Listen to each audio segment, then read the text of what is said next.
Welcome to Saturday Night D&D with DM Brig. Wow, I've got like a 20-second delay this time. Oh, and I forgot to update your cam. We're in rare form. What's up, internet? Hey guys, it's been a couple weeks. That's fair. Who remembers what?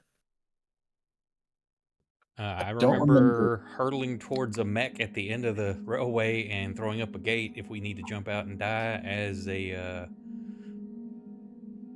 main bad guy is jacked into the train's body or AI or whatever, and I can't remember if Blaskin was going in also. I think he did. That was like right where we're, yeah. Hacker voice. And me and Flynn are about to take a one-round nap. That we are. Oh, yeah. It wears off. At the end of my turn, it will wear off, and we both take a night-night. Nice, perfect timing. Thankfully, I opened the door. You did. Blaskin and Gumbo got in. Yeah, that's most of it. We spent the last session the whole session was in combat, running the length of this train. You guys left several marks. You left a calling card of destruction. Left those marks when they exploded. Most of them. You know, all of the volatile, do not shake hobgoblins that exploded on death. Very, rarely spoken of condition. You made it through the entire length of this train. The train you've been riding along a route called the Break Line, out into the frontier of Corvair here on the planet of... nope, I lost it. Blaskin, you know this place. Eberron? Yes, thank you. I couldn't pull the whole world name up. Eberron, Corvair, the map keeps zooming in. This nice little Indiana Jones-esque line draws itself along a train track that heads out of the main city that you guys started in. And my notes are too big to flip quickly, because I didn't even have to read that far back. Y'all started in... We're in Eberron. Sharn, there we go. Big city of Sharn. Took the train out of there. Most of you working. One of you, the paladin, completely slumming it with the rich people.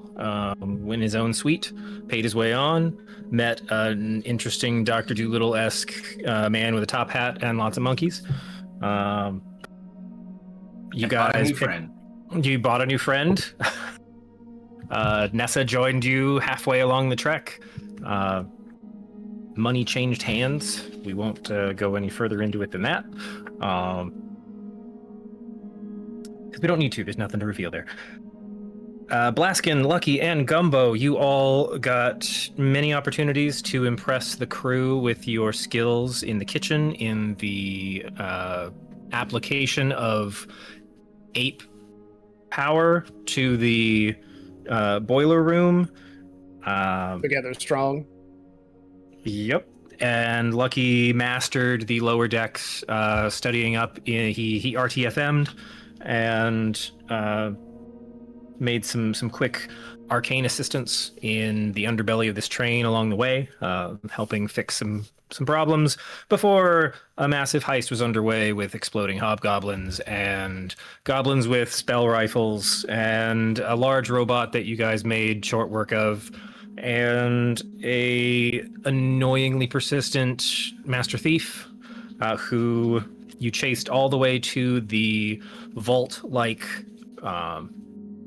undersection of the engine car, where it was revealed that there was half a Warforged wired in Golden Throne style to this sprawling megatrain, flanked on either side by a water elemental and fire elemental in two enclosures. And it seemed the crew, the heisters, I don't think that's a word, were Heisties. following along with this master thief to break into this area and access the kind of altar you now find yourselves in front of, with a warforged torso seemingly on life support, or at least connected in very many ways. Blaskin discovered something interesting earlier in the trip, along with Lucky, where when he cast Fairy Fire, it lit up not only the individuals in the room, but most of the wiring of the train itself around you. We last left off with, yes, Lucky had discovered, looking forward down the length of the track when he was up above in the upper level driver's seat, that there was a large warforged Titan that was sprawled across the track in the distance, and was pointing a large pair of cannons down the track length straight at you guys. Also, while that was going to on, mention is that the master thief had brought this thing almost to a stop. It was slowing down, and I rammed everything back to full power. Yeah, that was before fun. I noticed the the mech. Let's see. The Master Thief had also thrown some. You guys had flung some spells at him, and he seemed to have some kind of ability or item that allowed him to basically catch those and then throw them back at you guys on a whim. But he pushed his way in here as fast as he could to the front kind of engine vault, and wasted no time in hooking himself up to one of three kind of gas mask-ish contraptions, which Blaskin is now hooked to a second one, and that has kind of taken us inside the illusory, matrixy setup that Blaskin, when we ended the last session, you found yourself back in the construct of a mansion grounds that was well taken care of by this one docent who wore the same name tag of number 9, which matched the name of the train line. And when you had kind of met him in a dozed off state briefly, and now things are much more clear in your kind of direct feed vision. I won't say your actual vision. As you kind of apparated into the main hall, you were standing behind a representation of this master thief. He was decked out much more like in a bespoke, fancy suit, kind of implying. I mean, it has a flavor that matches the uniform that this rendition of number 9 here was wearing when you met him in like that semi-dream, weird kind of hybrid connection to the train. And in those like kind of story beats, right there at the end, this thief was shouting commands to our docent, and then turned around and saw you, and it just kind of gave an exasperated reaction. Flint, you and Nessa are about to get exhausted. Just checking in with where people were at. Lucky, you had set up the gate, which is the green circle on the map right now. Correct. And where we kind of slowed down, I could look out the window and put it on the edge of the track so we could get out. So then, Gumbo, what was your plan, or where do you think Gumbo was at? As you haven't seen any of the kind of dialogue that started to happen inside our matrix here, but you did see that when Blaskin strapped the mask on, he also just kind of collapsed down onto the floor. Yeah, I think I'm a little more worried about what's going on outside the train right now and how to not hit that big man. Blaskin's totally got this locked down. Not worried about him. Does she know about the mech? Because I came down and was starting the spell. Did she have a chance to see? Yeah, it? you might be the only one who knows so far. Okay. And then can I do one thing with my last turn? Yeah, we hadn't gotten to you in turn order yet, so I was. Oh yeah, the basic thing. All I wanted to do, I just wanted to go up, basically behind Flint, being totally exhausted, about to go be stunned for a round with him. I want to cast guidance on him with my first action, and then I want to use my hasted action to brace him and give him aid. And then I'm going stunned, and I'm done. Okay. And I think, Protect my buddy. Flint, you used your last turn to smash the door open. Correct.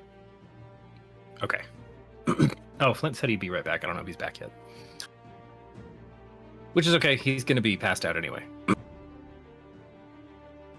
Okay, so back inside Blaskin, where you're standing right now, I think we had said the fine-looking mansion that you had been on the kind of exterior grounds of in the previous instance is looking a bit worse for wear. There's a section of the wall that seems to be blown out in the kind of the salon, and some of the curtains seem to have been burned, and the docent number 9 there was frantically kind of patting out some small embers that were in the hall, and was kind of taking a very subservient pose towards this individual that you had chased through the train.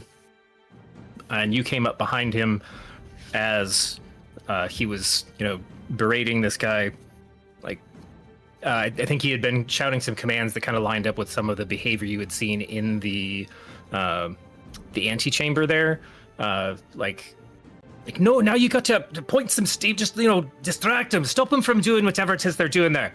And then turns around and like, can I never catch a break? What do you want now? Is it my turn? Yeah. Oh, okay. Number 9, you don't have to do anything. They don't own you, nor are you owned. This guy's also stealing you. Believe me, I'm a criminal. I know when people are stealing things. He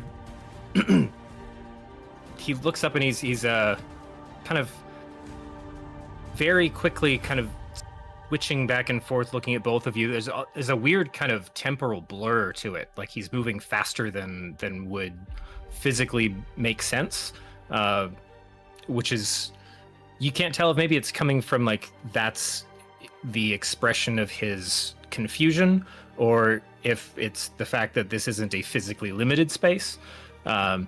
But go ahead and give me a you don't have to tell me which. It's persuasion or deception. Okay.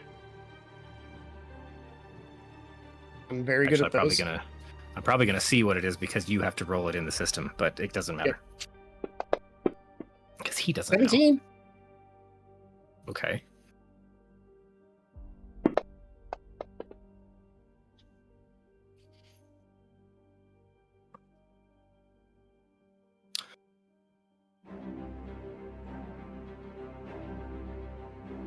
He lingers for just a second on you, and then for the first time he kind of sizes you up,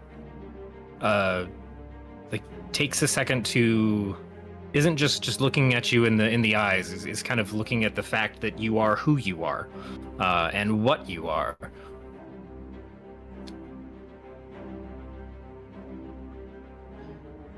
Okay. We don't normally get guests in here. I mean, sir here is representative of the owners, and I can't displease. He doesn't do any of those things. He's been lying the whole time. Make me a dex save. Oh, he's shooting some shit at me. Brandon, I have a weird question. If I put this thing on while I was a giant scorpion, would I have showed up in here in giant scorpion form? Were you still? No, you fit through the. No. It's just a theoretical. Only 7, so he's probably hitting me with a spell or something. So a unnaturally fast backhand comes at you, and kind of spins you around in the concussive force. That's gonna be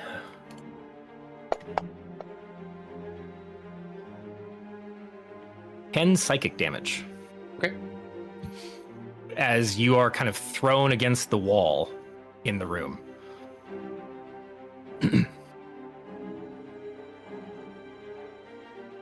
He turns back to number 9.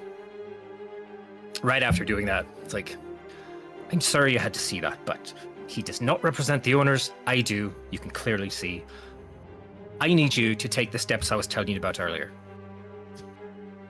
This is important. It's timely. You need to look out the front window.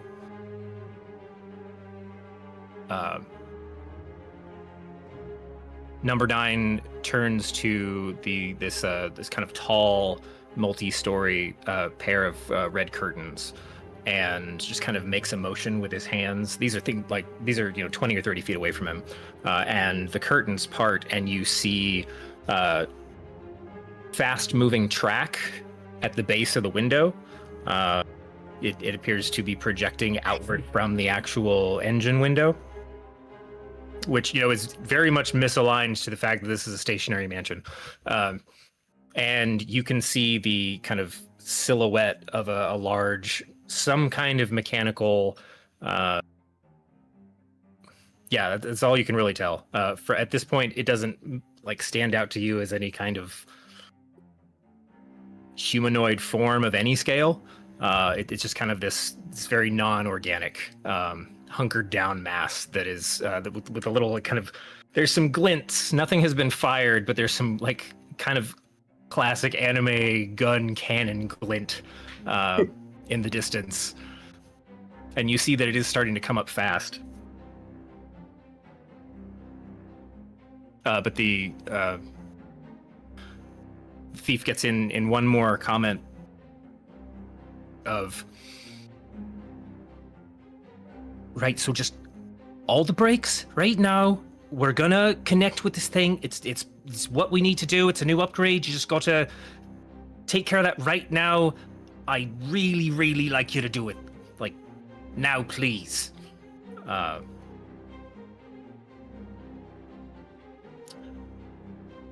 I will say you don't have to. There's no concern about like standing up isn't going to use half your movement. There's very little battle time to this space. Go ahead and make me an insight check real fast. Okay. I'm really good at those. When Fancy Ground stops telling me it has an error. It'll never quit doing that, though. Oh, we know who did an update. Another 17. Okay, so you're starting to put a couple things together. The illusory nature of the space, which is something you clued into a long time ago with the fact that you couldn't find the birds that were making noise. The fact that the thief's garb is completely different from what he was wearing a second ago, and the fact that you're not, you didn't teleport anywhere. And when you go to stand up, it's less that you're using your muscles and more like you're just thinking about standing up. So you're starting to realize that your mental presence and your decisions control more of the space around you or control you than your physical limitations would imply. To the effect of, okay, you could potentially change how you look. You could potentially change or try to interact with the space in a way that was quicker or further or larger than your regular body would let you.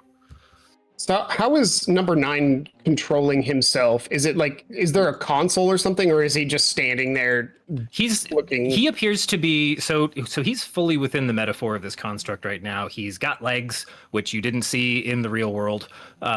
He's like moving around like you would. I don't know what I'm trying to say here. He's kind of doing like the VR metaphor of like using your body to control things, even though you could just like click a button to do it. Okay. I don't know if that's answering your question. It kind of did. Like when he checked the window, he still moved his matrix hands, and the curtains parted further away from him. So it kind of like a telepathy thing. It's just like he's interacting with a visual medium. Okay. So, oh, you did say it was like my turn. I guess I've only been talking. Free action, of course, obviously. I guess I'm gonna try to just go hard, and I'm gonna. There's no roof here, right? Like, there's no hard ceiling. You were inside the grand hall of the mansion, so there does appear to be a ceiling to the room. Though the fact that the large, like the floor to ceiling windows are looking out onto a moving train track tells you that this doesn't necessarily imply that it's an actual building.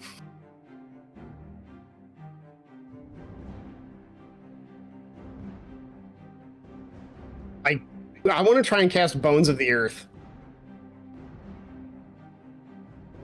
Remind me what that one is again. Cause 6 pillars of stone to burst from places on the ground you can see within range. Each pillar is a cylinder that has a diameter of 5 feet and height of up to 30.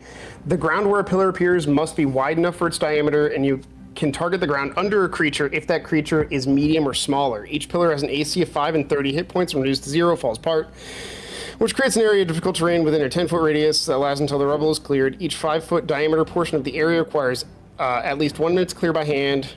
If it's done under a creature, they have to succeed on a saving throw, be lifted by the pillar. If they are pinned, they take 66 bludgeoning damage and are restrained between the pillar and the obstacle.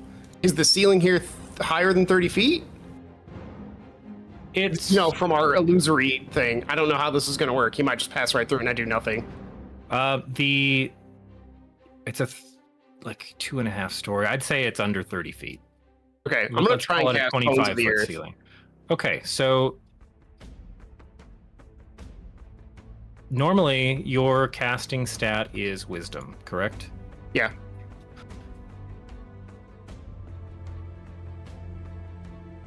Roll me a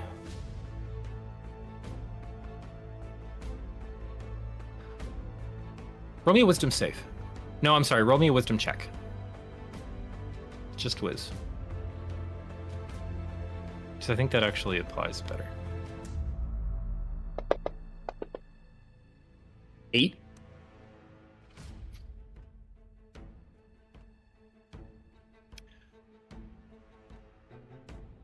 So you don't use a spell slot because you're not actually leveraging magic in this space, but you are willing the same effects into the space. Unfortunately, because of the roll, when most of that low score is the fact that as you go to pull from like that natural druidic magic, it feels like you've got an air gap. Something's coming up empty, but you're kind of figuring it out as you go through the motions. Like, okay, that like the insight roll from earlier. Okay, this is almost a mental projection area. You haven't quite clicked with the magics of the table that he's wired into that you've connected to. New school of magic, train magic. Sure, we'll call it that for now. And I always knew this day would come. So you do see like it looks like the floorboards splinter and the columns of earth start to shoot up before they just kind of crumble in like these weird sprays of light stone that then just leave like, gravel across the floor. but it does.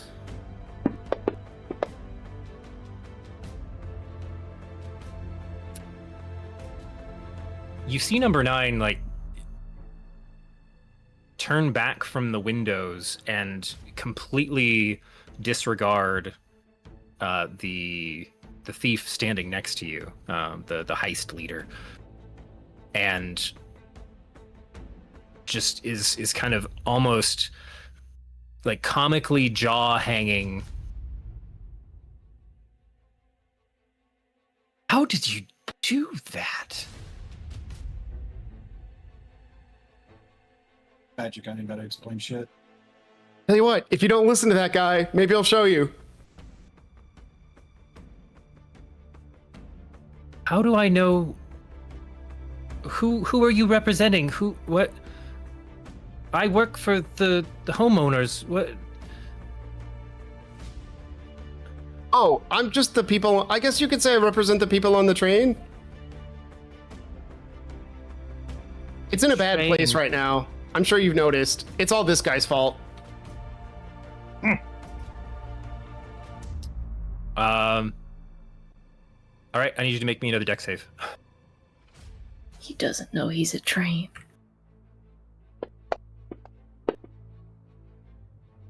Okay, this one you just you check in just fast enough as the you know what, I'm tired of calling him the thief. Geller throws a chop, a hand chop past your face, and you realize that he was standing like 15 feet away from you, and his arm has just stretched that far in a weird swipe in your direction, and you just like it cuts straight across the front of your face, missing you by about a finger width with that dex save. He's poisoning your mind. Stop listening to him. You work for me. Do what I said right now. Wah, wah. I say this out loud. Wah, wah, wah.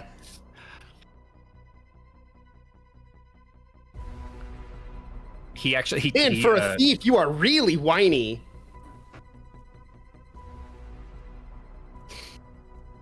I'll take care of that mouth later, but if you don't let me finish this, or if you don't...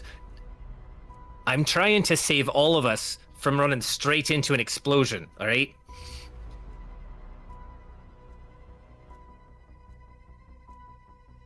Sure. I'm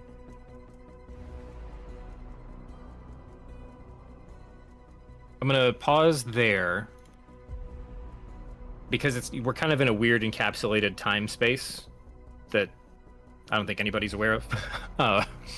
So you two are hashing it out inside the console. We're gonna come back out and not quite in combat turns because this is the only space like you guys have made sure that all the other combatants were blown up. So I'm just gonna say we come to the top of the round in terms of, okay, Nessa, Flint, you guys fucking exhausted. Flint, you do have guidance. And technically he doesn't, because we're stunned for a round, so I had my concentration on it, so it goes away. Oh, well, there you go. You had guidance for a brief moment. It was the thought, Flint. That's what and concentration does it. It's only if you go unconscious. We're stunned, I think so. I'll double check though real quick. Either way, you guys are stunned for the moment, whether you've got guidance or not. Lucky, you said you were still casting the gate, or you had cast the gate? That's what I did last time. Let me double check. I think that was just a single. You're right, Oak. Oh. Why can I not find it? Where's... Oh, this is getting a little long. 5th level.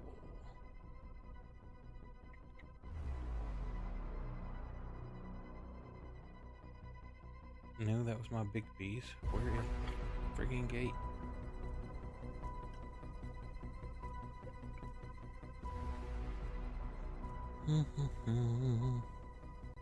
I know it's on here.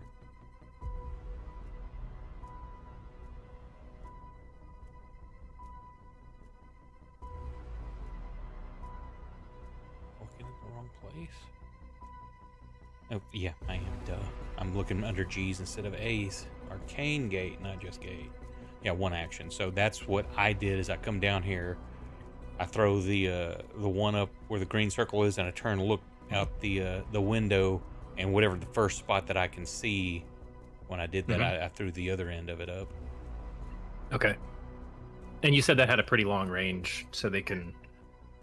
Yeah, I can cast it up to 500 foot. Okay. But that doesn't. I mean, I don't think that it was meant with the possibility of being on a moving object to take the one gate further away. I would assume that as long as, because it's the casting of it, that's the 500 foot range. Sorry, one sec.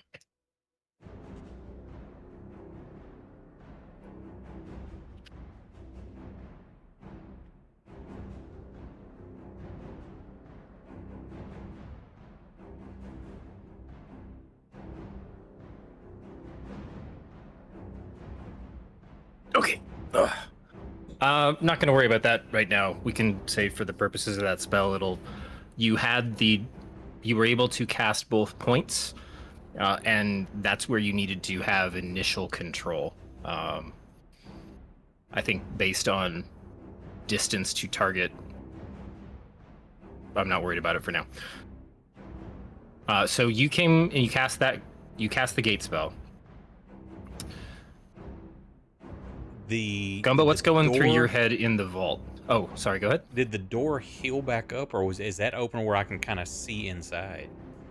So the door was being, the plates of the floor were being shoved against the door, like lifted up off the ground and turned vertical. And Flint smashed the hell out of the door in the opposite direction. So everything's kind of fused together, ajar about 3 or 4 feet.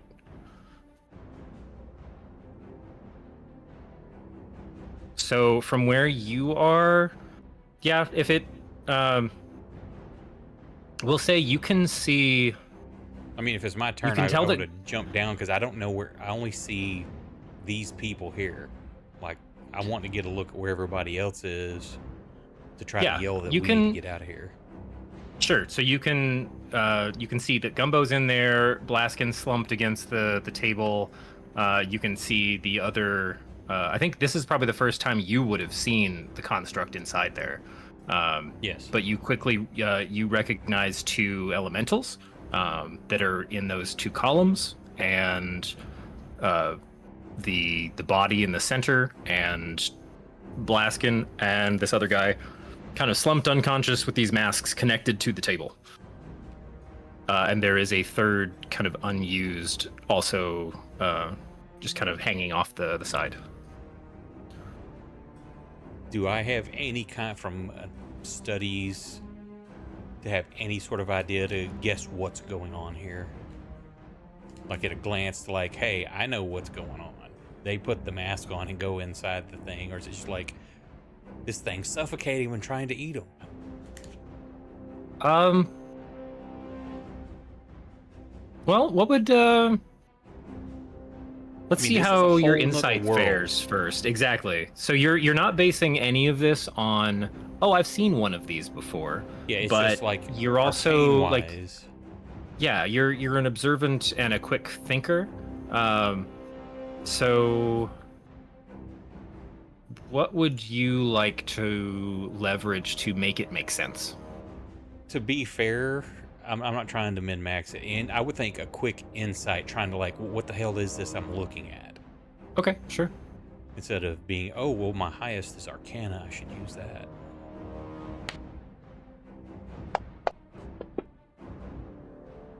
And you roll a nat 20.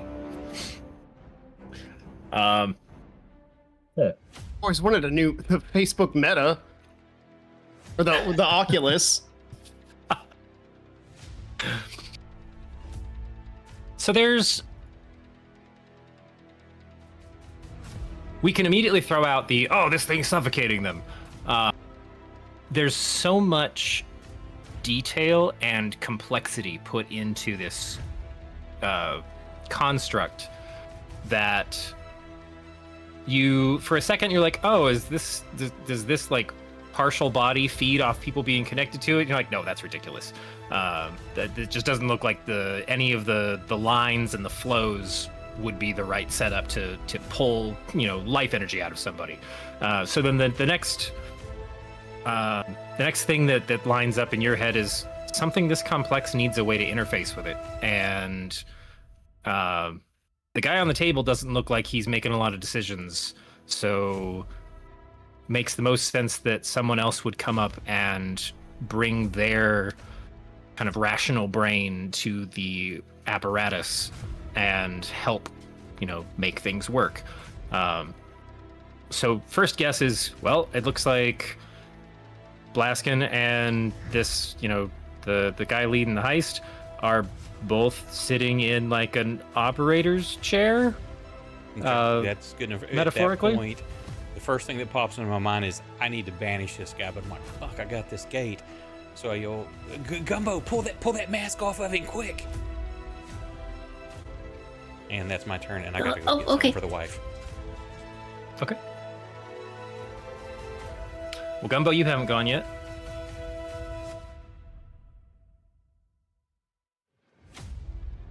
Do you mean pull the mask off of Blaskin or the thief? Guy. I would have made sure Okay. which one I was referencing. Okay. Pulls the mask off the half Warforged guy. Real quick, as I kind of step up to him, does it look like he has any weapons on him right now that I can maybe take from him? Not this. Wait, no, he does have like a fancy looking rapier, which has been, I don't think it's even been removed from the scabbard once. Oh. Yeah, if I can, I'll just to be safe, I'll take it, I'll slide it back towards the others. Okay, when you go to interact with him, you come in contact with a like wall of force that seems to be enveloping just him.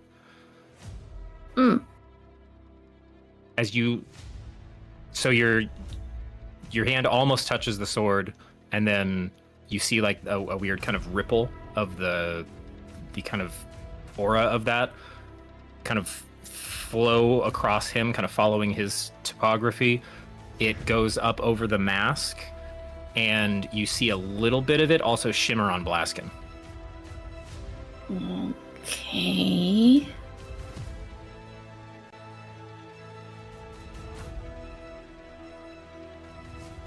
Makes this trickier.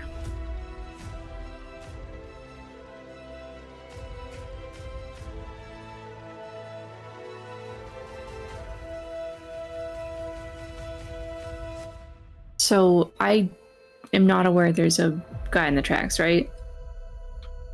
As far as I know. Okay. Well, Lucky came down and said, is all he said that we have to go, or you need to take the mask off that guy? Like, I take thought the he- mask off.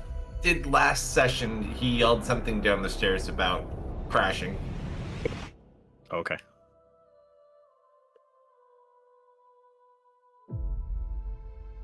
I probably could not hurt him.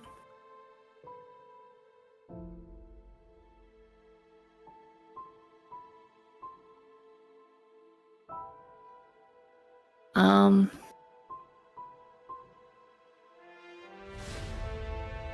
don't know if I can do a whole lot besides put the other mask on or leave. Do it. Do it. Do it. I do it. Gumbo said, get I the had mask to make off her- that guy, not put one on. I couldn't. He can't be touched.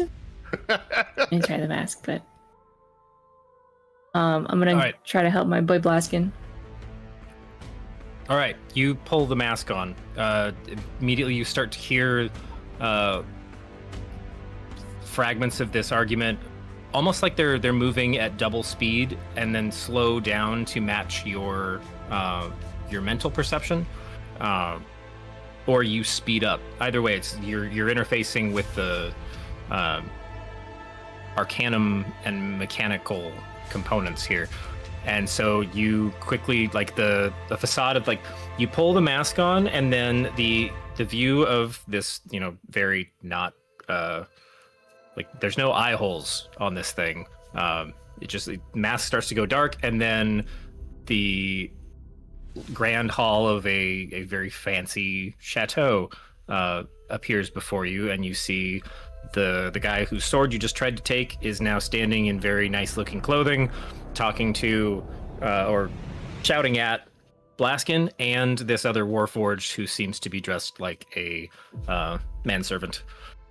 So you're getting the tail end of Blaskin going, meow, meow, meow, you're so whiny. It would be that moment. As a small little thing, I would think it was funny, Kate, if Gumbo's first thought was like, I have never seen Blaskin call anyone whiny. This guy must be exceptional. I'm back. And it sucks with the question earlier, right before I left, of like, which guy. I should have said, hurry, pull that mask off the asshole. And she goes to take it off Blaskin, and I'm like, no, the asshole. What would I do?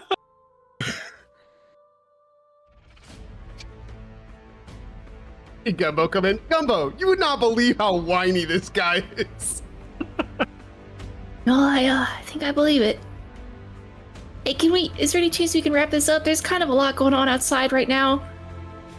As you're saying that, you realize that the large bay windows at the other end of the hall are looking out onto what clearly is the tracks that your train is running on, and you can see the reason that Lucky was concerned about getting off the train soon. Coming into view is a very large mechanical construct with some cannons pointing down the track, and you do see now there's like a buildup of some kind of like reddish light, like with like kind of the dull red of like metal heating up is starting to glow.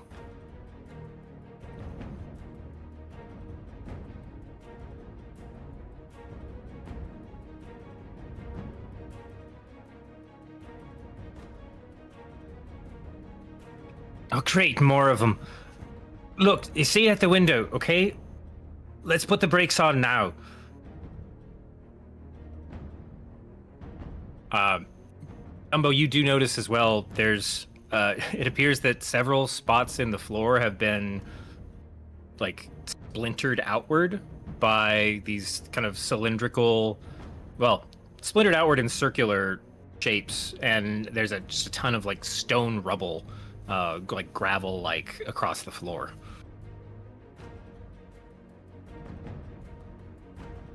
But there's a confused-looking warforged that's not Blaskin, an annoyed-looking warforged that is Blaskin.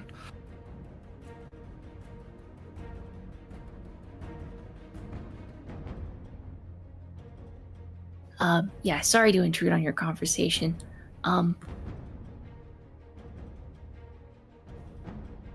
Ramming him is a bad idea, right, Blaskin? Can you catch me up a little bit? What's going on? Who's your friends? Oh, I know that one. This is engine number 9. We listened to birds together once. And, this guy keeps yelling at him. Very nice to meet you. You hey. did visit once. I'm a passenger on the train. Really great train. Love to be here. That guy hit me with beams, and it hurt a lot, and I really wouldn't trust him if I were you. He's pretty mean. The homeowners don't hurt people. Why would... do you guys want to... Gumbo, why don't you give me a persuasion or deception?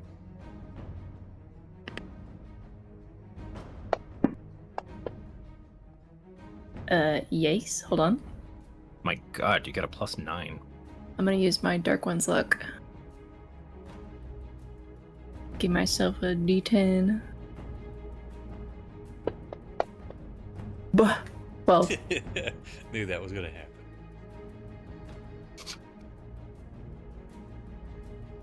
This isn't making any sense. This is nothing like the visits that that Sir Ephraim usually makes.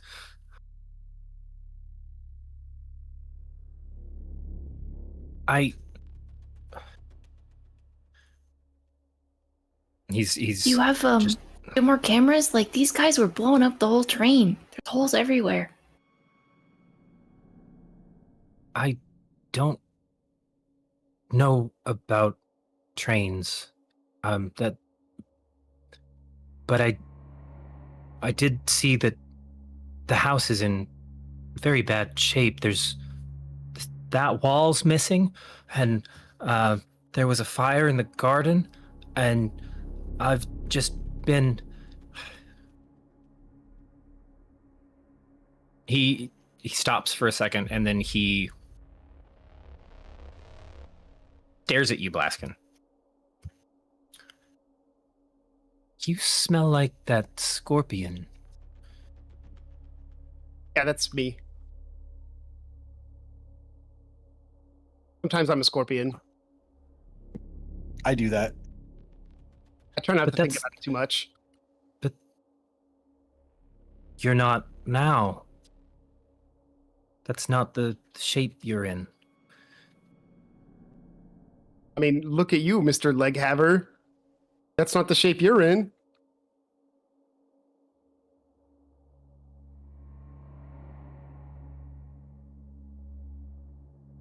Nah, I've really messed him up. I'm a stick. We're actually sticks. We're both sticks.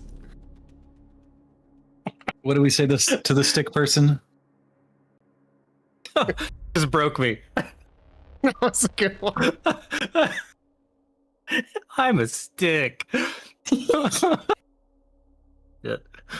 I guess we're all not what we appear to be. I'm a dwarf.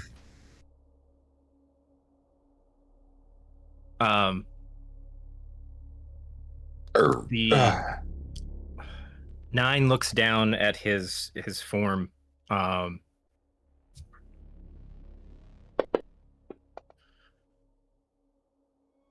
And you see it kind of shift. Reception goes out on his projected self a bit. He just kind of wobbles in space. Tone starts playing.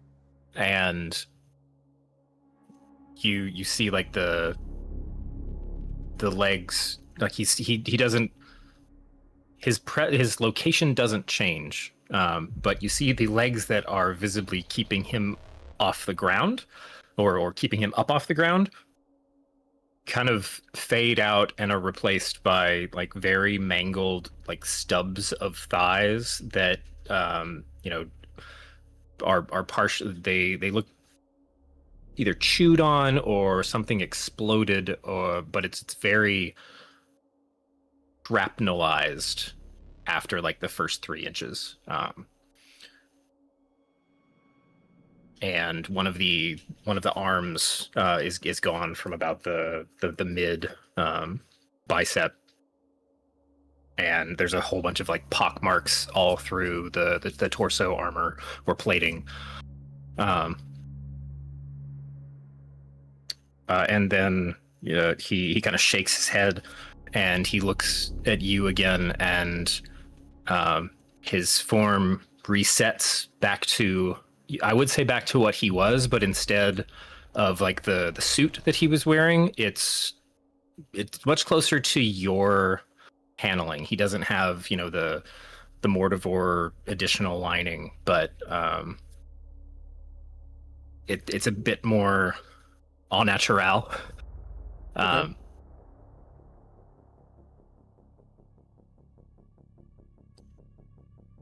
You changing form. You seem capable of very impressive things. I'm sorry, I did not greet your companion. Hello, number 9. Hi, Bumbo.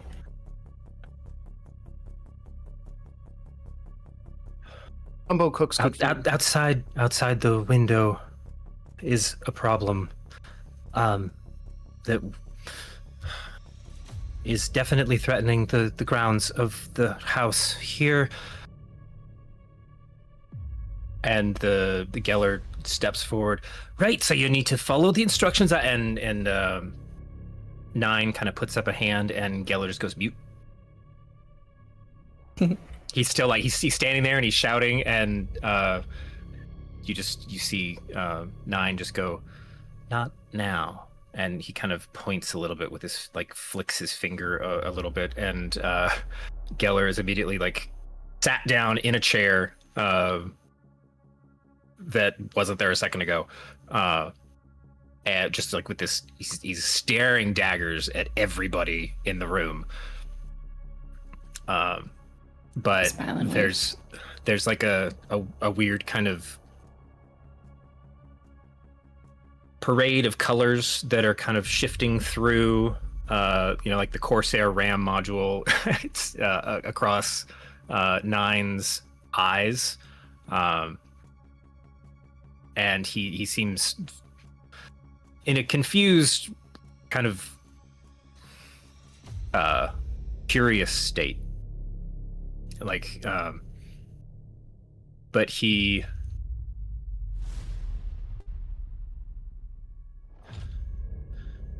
what is it like when you become the creature?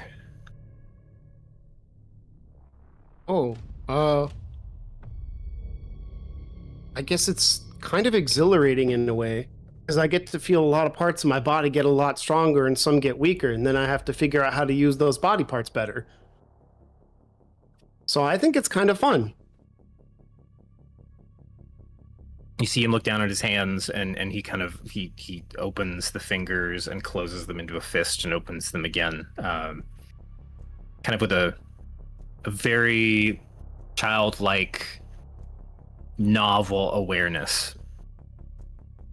And then he takes a deep inhale and sighs, and you watch the walls of the mansion kind of sigh back, like a weird wave goes through it.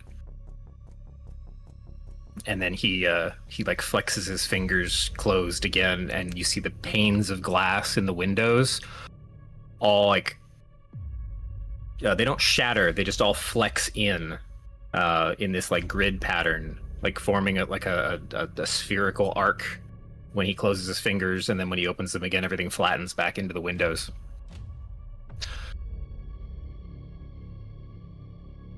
Yeah, that was awesome. Oh wait, I didn't technically see that, did I? Yeah, you did. This is in the mansion. See, that's really cool. You're the whole building. What you didn't see, Flint, Nessa, you're not sure if you just this was a doozy of a spell that just exhausted you both. Lucky, you don't know what the hell's going on quite yet, but the walls of the engine just closed in and then flattened back out. Oh. A picture, he's like, oh shit, we're about to be crushed. Then they go back out. But inside the construct, Blaskin, 9 says to you, can you show me? Yeah. I'm going to turn into the smallest creature I can think of. I'm going to turn into a beetle. Beetle Blaskin.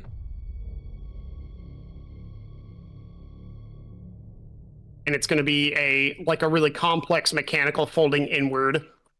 Okay. And this is a great view from Gumbo's perspective, because as you're watching Blaskin do his cool Transformers folding space thing, 9 is just has this, he's locked in on this guy, and he's kind of pivoting unnaturally fast, a little bit bullet timey. It's almost like you see his head in multiple spots at the same time as he's watching and taking in like what Blaskin's doing, and as he's going through this again, this doesn't take a spell slot from you. Like watching this demonstration. Never met a guest like you before, but I'm very glad I did. Normally I wouldn't be able to do this, but Blaskin's gonna act surprised when it says, "I've never met a Whoa!" I usually can't talk when I'm changed. That's new. All right, Gumbo, can you hear me? Yeah, man, I can hear you. Oh, that's so Cute weird. little bug. I can't usually talk. Like, you've never heard me talk when I'm changed before, right? Your voice is so high. You're so small. I'm a little bug. So he's 9 is enamored watching that and says, "Let me try."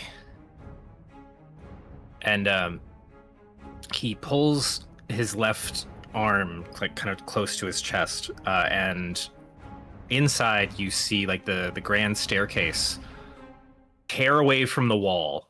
Like bricks are falling. There's just this open gap left in the wall. And it kind of form into this weird fist with like carapace plating up the arm. The rest And of the then he- inside is the train. I'll get to that. And then he looks towards the window, and this thing's coming up, and you can see that there's the train has not slowed down. There is now clearly like large monstrosity scale warforged elements of this thing. It's clearly like a something constructed on like a humanoid like design plan, in like a linebacker pose over the tracks with these two cannons that seem to be connected to like shoulder patios or balconies, warming up to fire at the train. And he takes that kind of curled up arm and he like swats towards the window, and this arm that where the staircase has peeled away swings outward into like the void, like the side yard of this chateau. And in the window you see what looks like the side of the train starting to swing towards this thing. Back in the antechamber, the entire north wall peeled itself away. Not in like a destructive, like it tore all the pipes or whatever, but like seam lines like undid themselves, and like all the panels of the north side, the top side of the on the map of the engine compartment, and it looks like about a third of the piece of the train or the car behind it pulled themselves away, kind of hinging on the main engine housing, and reconstructed into a massive, about the same size as the arm of the Warforged Titan down the tracks. A fist formed with like chitinous looking plating along the outside of the arm, and then does this haymaker swing as you guys are approaching down the track, still keeping full speed. And Flint, you've rung some bells pretty hard. Some of your thunderous smites have people remember that ringing sound. You remember that ringing sound clearly in your ears, and this impact dials it up to 11 in this case. right as these cannons are kind of reaching that orange yellow heat, and you can start to almost hear like a high-pitched whine in the background as the train is getting closer. It is not just knocked aside by this swing, but the impact, it's just an immense like anvil hammer impact. I wish I had a good sound effect for it, but whatever. That carries back down the kind of tight mountainous valley that this track is running through, and forward from the impact point you actually see there's a visible kind of ripple of that shockwave that cascades up the hills that are to either side of the tracks that you guys are running on. You see some of the snow just immediately like shatter off the rocks to the sides of you. Flint, your arcane gate, or sorry, Lucky, your arcane gate wobbles at the time of impact. And this thing doesn't just get knocked off the train or knocked off the tracks. Before the impact can have the elastic nature of its repercussions and have anything react to it, half of this Titan gets smashed into itself. Like he collapses half a can of soda here and then sends the other half immediately like a bullet smashing into the wall of the valley that the track is running through. One of the two shots is immediately exploded in the collapse of the impact. The other one goes wide, like straight up into the air before the body goes, limp against the wall. And then the arm just kind of, you feel immediately the whole train just like starts to hit brakes, and everyone's kind of Star Trek style like jostled forward as all the brakes hit, and it's trying to slow itself down. Thankfully, the tracks are clear as it starts to slow, and then the wall of the train kind of slowly folds back into place. Inside the chateau, that open wall just kind of curls back in, reforms. The stairs slowly like merge back into their original placement, and then the train just kind of continually slows to like a gentle stop, probably like 200 feet forward of the wreck of the Titan that you left on the side of the valley. I clap. I pout. I lose concentration on my arcane gate because in that moment I thought we were all dying. When you said that it all kind of started wavering, that's me losing control of the concentration. Like, oh, I'm already dead.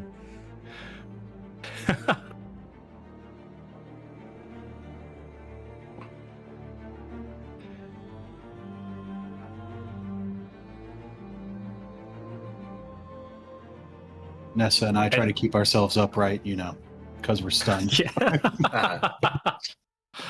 We're very stunning. And at that point, you see Gumbo and Blaskin. You see Nine just kind of relax his hand and like let out this really, really full held breath, like.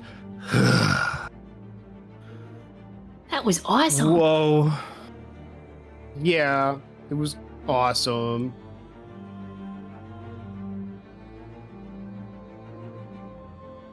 I didn't Are like you that at okay? all. That was unsettling. So destructive. That wasn't right. Things were not where they were supposed to be. Lots of things were not where they were supposed to be. You do that regularly? Yeah, but it doesn't like hurt me or anything. Usually feels kind of like wiggly, and then I'm a new thing. Make Like the if somebody were to Transformers. grab your arm and flail it around a little bit. Huh. Yours was more like somebody grabbed your arm and relocated your shoulder. Oh, I'm sorry, I did it wrong. It's his first time. You know, I think you did really good. He's I never did- done it before. You've had lots of What? practice. I didn't what? Okay. I didn't say he did it wrong. I don't even know what right looks like. You think I've been another Props sheep for what he Gumbo? did. I cast You did a polymorph good on job. Gumbo. What? So do you see? It doesn't seem to land. Damn it. You're yeah, there seems to be limitation on how you can reshape others in this area. Dang it. Well, thank you very much for doing that. I think you really helped out me and my friends. You kept us safe. I think it would have hurt a lot if we hit that thing. Yes, well, I'm supposed to keep the grounds clean and keep any guests comfortable and well taken care of. The grounds are not clean right now. He looks over at like the missing wall, not the one that he turned into an arm, but the one that seems to be singed and vaguely reminiscent of the hole that the hobgoblins left in the previous train car. Do you like serving your quote unquote homeowners?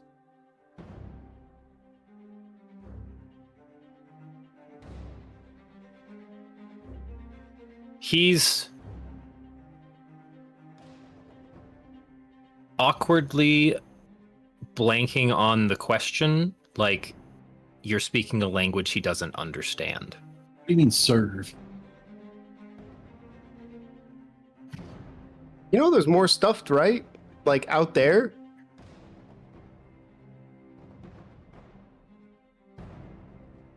Like where me and Gumbo come from. And also the whiny guy. Unfortunately, he comes from there too. Oh, right. He looks over to where the No, chair. you don't need to do that. You don't need to do that. You don't need to do that. You can just leave him where he's at. He's not there anymore. Oh. Flint, as you're coming to, Hmm. the first thing you see through the doorway is that Geller is removing a face mask and standing up next to Blaskin and Gumbo.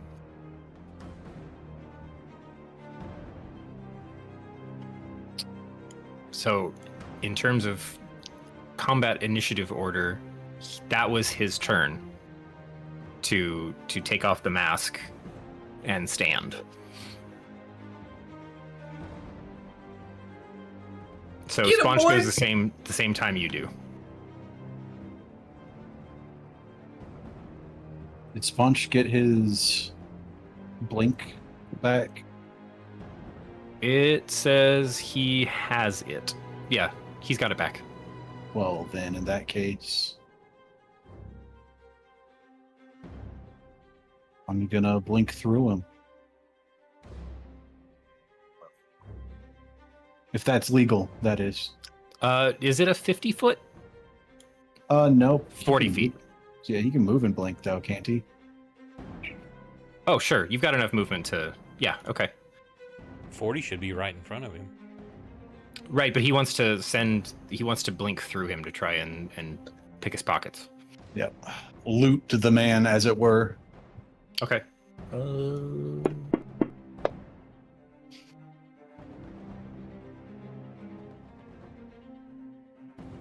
Okay.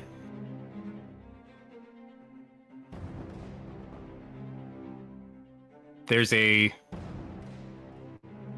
strange looking kind of... Actually, you probably can't see it from where you are. There's an object of about... It's like, 6 inches in diameter, vaguely circular, some kind of metal caging to surrounding like a central small not too complicated looking apparatus, but does seem like somehow arcano-mechanical, stuck to the side of Sponge's face. Yes, 1 can of Pepsi. And that teleport comes with a bite. Yep. Oh! Oh, almost a 3. Dirty 20.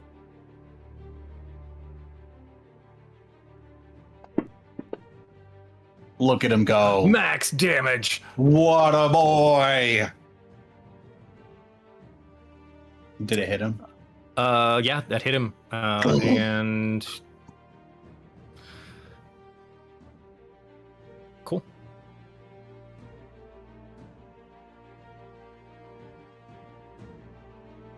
So yeah, teleport. Oh, I think that's all he's got.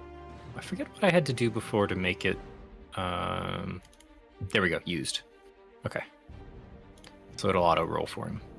Is there something I do to mark that, or do you just do that? I double clicked on the R4. R4. Because in the listed actions in the combat tracker, it says teleport regained on a 4. So I just double clicked the R4, and it switched it to have a used marker on it. I think that's the recharge effect. So that forces the re-roll, the D6 roll, to see if he gets it back. Okay. But that also means it's your go. You've spent your stunned round.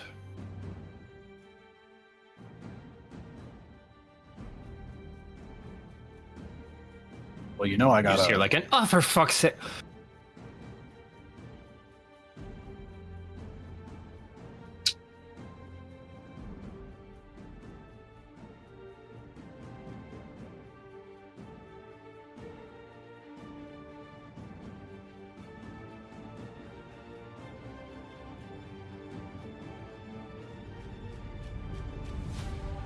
As you're running up, he manages out a, any chance I could just pay you to get the fuck out of here?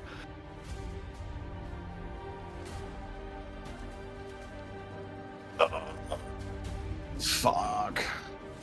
I'm gonna do this. Am I not targeting him? I'm not targeting him.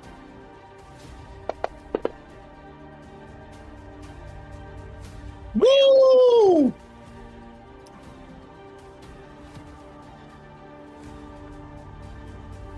Well, he and I are now locked in a duel. Yeah, he's trying to duel with his money. Concentration for 1 minute. I think he's got disadvantage on attack rolls against people other than me. And if he attempts to move into a space that's more than 30 feet away from me, he has to make that wisdom save. So Interesting. put the concentration on myself.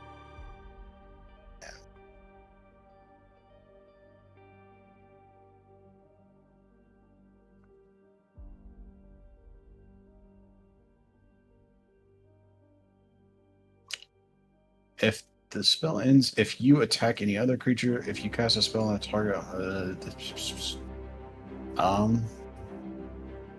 think that's it. Compelled duel is drawn to you, compelled by your divine demand.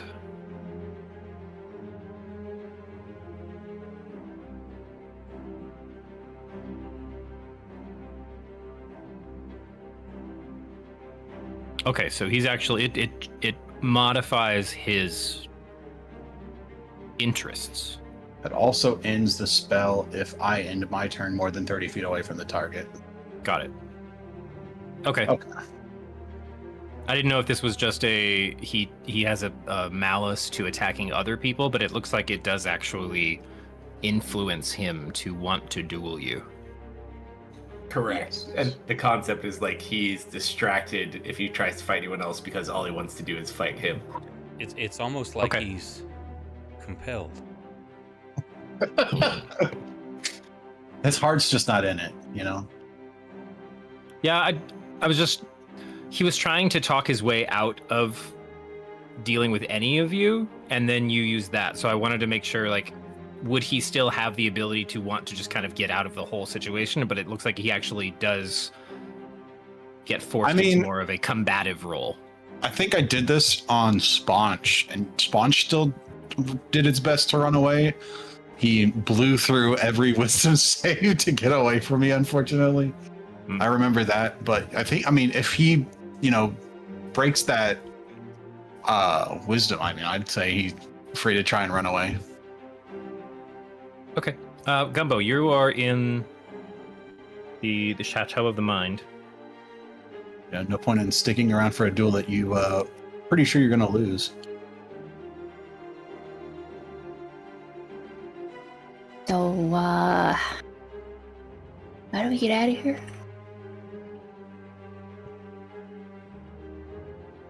Oh, I think you can just choose to leave. Just think about it. Oh, cool. I'm gonna let you guys talk it out. You seem like good friends.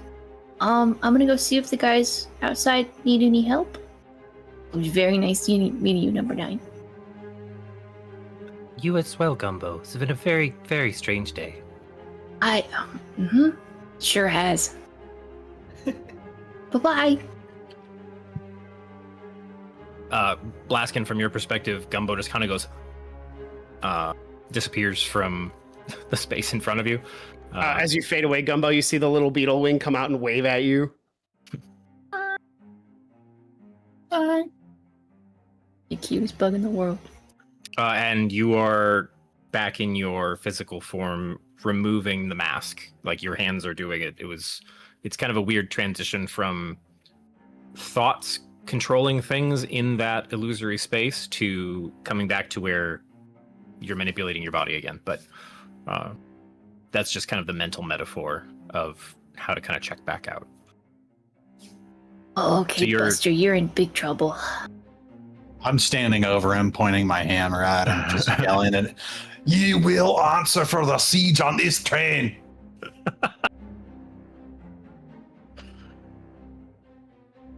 Hey, you tell him, Flint.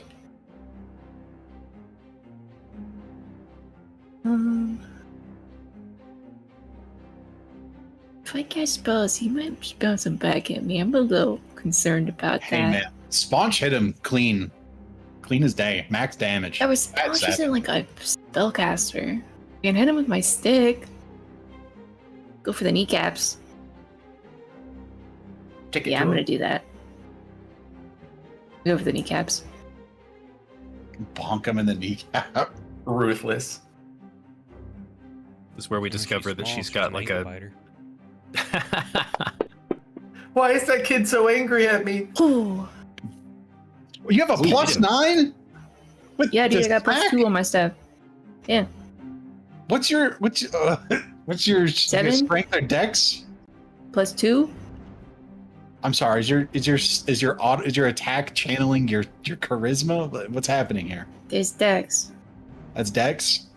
Yeah. Got a +7.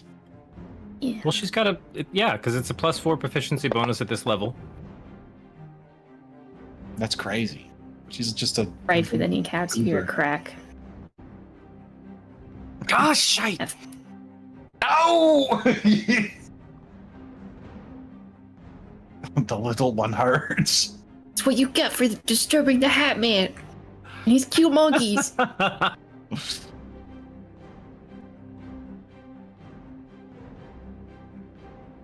Lucky, what up?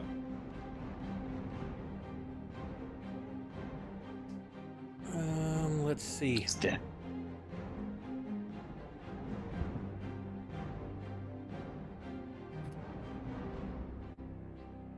I'm looking at what's in there. Let me check my spell slots.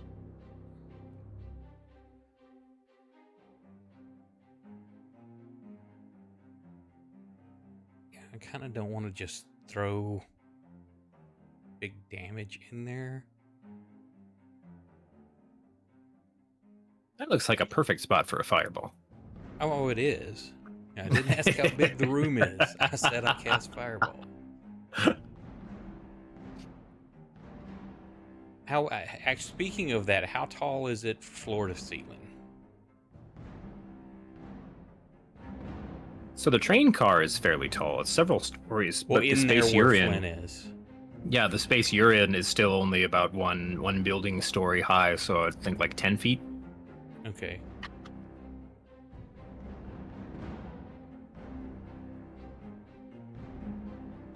I don't want to just cast enlarge on him just in case. It's kind of big. I don't know if this is going to work. I know I saw. Well, did I see any of the stuff happening with him on reflecting or absorbing spells or anything like that? Did I see any of that? I don't remember. Gosh, I can't remember now. I feel like you were. Did you stay on the bottom floor? I was up top were- speeding up the train, but he was upstairs also when me and Gumbo were rushing him. Okay, if I you were in the think- same room as Gumbo, you would have seen the spell Okay. kind of absorption. I don't know what's causing, if that's an ability he has or what. I'm going to attempt to cast Dispel Magic on him if he's got any kind of like a defense that I can get rid of. Does that have a radius? Like, are you going to dispel magic on your party too? No. I wish it was AoE sometimes.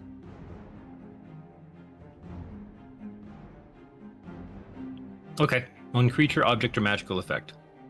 Any spell of 3rd level or lower on the target ends. Okay. And actually, hang on.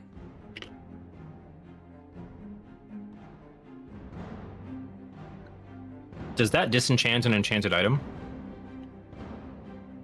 Or is it just active spell effect? I would think you say have to, active. like, It's not going to destroy. Yeah. And just to make sure, wait, I already used Arcane Gaze. I forgot to mark off my 6th slot. It typically depends on how you play it. Like low tier, like little trinkets and contraptions, you might be able to dispel and they get destroyed. But like Or your nullify more for- powerful for a items, moment. yeah. But your more powerful ones, yeah, typically not. And I'm going to cast it at 5th level.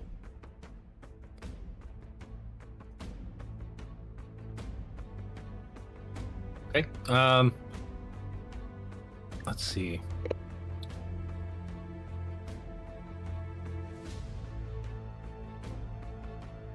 I'm going to assume you have some kind of feedback if your spell actually removes something. That's up to you.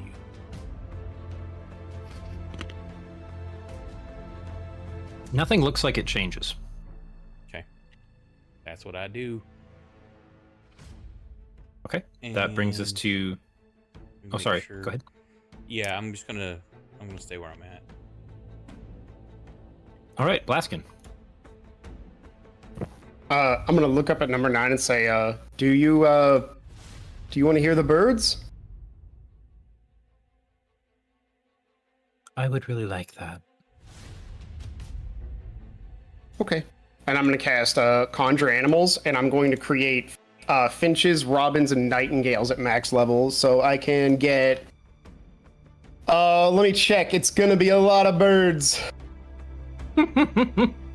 That's a level 5. I'm gonna conjure 32 songbirds.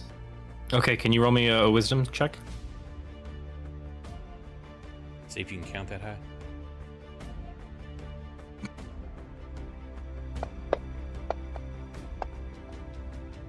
I couldn't tell if that was an 18 or a 2. I Nobody was else see like, that. oh, buddy. Okay. No problem this time. I will say with that roll, you know how to count to 32. You lose track because you definitely overshot. This kind of what's the usual color of your magic when you create like your what's the spirit guardians? We've always had a. What do you mean? Like, I don't summon a spirit guardian. Oh, didn't you do like the AoE, like the? Oh yeah, they were like little tiny mechanical creatures. Mhm. We described them as almost like really small modrons. Okay. So what ends up happening is this just torrent of kind of stained glass mechanical birds, the finches, the songbirds, the just in scores start like flying in through the open wall and taking up like kind of swirling around the large room, taking up spots on chairs, tables, the rafters, the windowsills, and it's just this like a glass menagerie of all of this kind of non-discordant, like fairly harmonized, like rising and falling waves of birdsong, and 9 just kind of summons a chair over and sits down and just has the most kind of placid, content smile as the kind of light in his eyes folds, and he gives his best impression of just kind of sitting with eyes closed, just listening.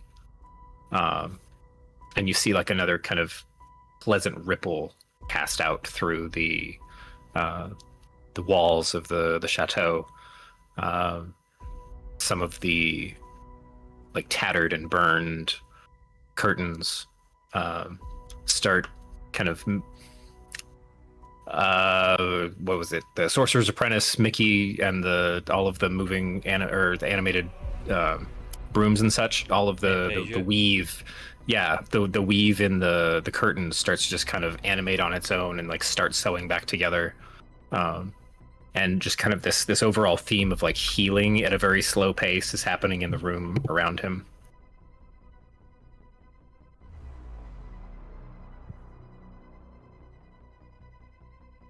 I haven't heard this song before. I have a weird question for you, Mr. 9. Have you always been in here? In the mansion?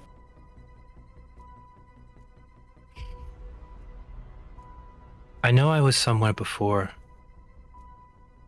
But it was painful.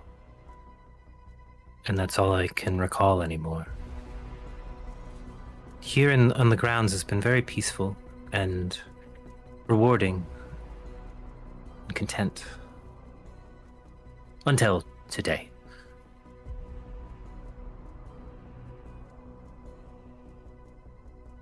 Well, unless you go outside, you won't be able to hear any more birds.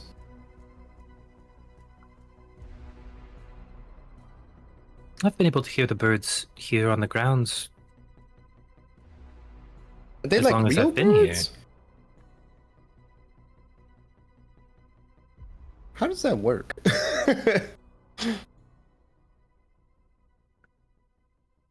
When you change shape, are you still real? Okay, I think I understand now. You're not like trapped as a train, you choose to be the train. Is it because you got no legs? Lieutenant Dan. Oh no.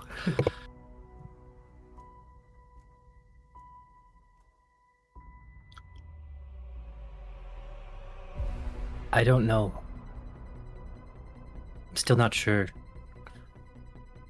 what a train is.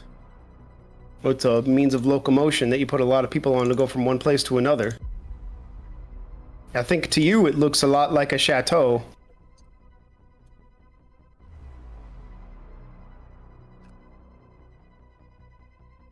I like the birds.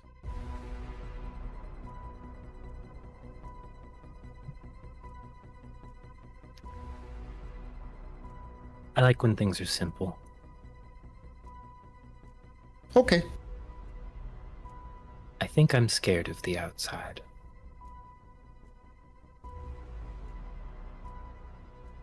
But you don't remember what made you like that?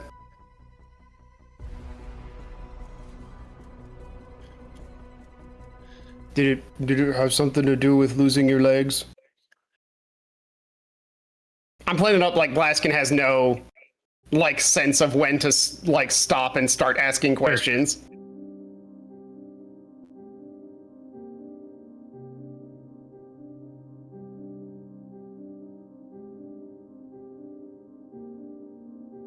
I guess I don't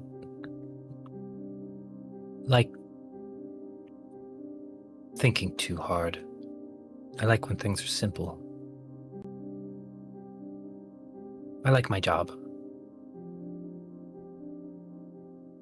Okay. The homeowner takes Sir Ephraim takes very good care of the grounds and checks in every now and then before he has to go back and leave for work, and says I'm doing a good job. And until his colleague was so rude today, I've never had any quarrel or cross thought with the homeowners. Okay. Well, that guy wasn't part of the homeowners, so you don't have to worry about them. They seem all right. I guess, I think I gotta go. I hope we get to visit again, though. Listen to birds. I like birds, too. Thank you for showing me something new. Okay. I don't think I ever told you. My name's Blaskin Greenheart. And, do you know what a druid is? Is that what you are? I mean, I think so. I wasn't really sure what I was, and now I'm still kind of figuring that out, too. Well, I know what a Blaskin Greenheart is.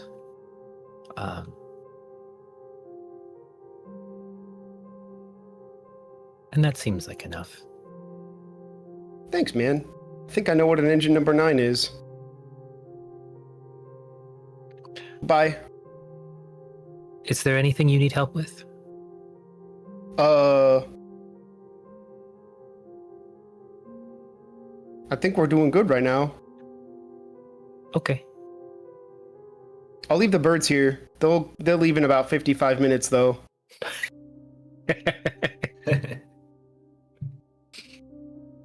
That's fine. Goodbye, Okay. Blaskin Greenheart. Goodbye, number 9. And, for some reason I like to think of, Blaskin's body disappears on the regular physical plane where it's at, and a beetle crawls out from the helmet.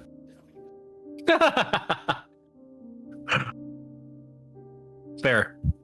I'll let that one carry over. It was a lagged spell cast still in your brain. Yeah. So the helmet, wherever it is, just like clatters to the ground, and then this metal beetle crawls out from it.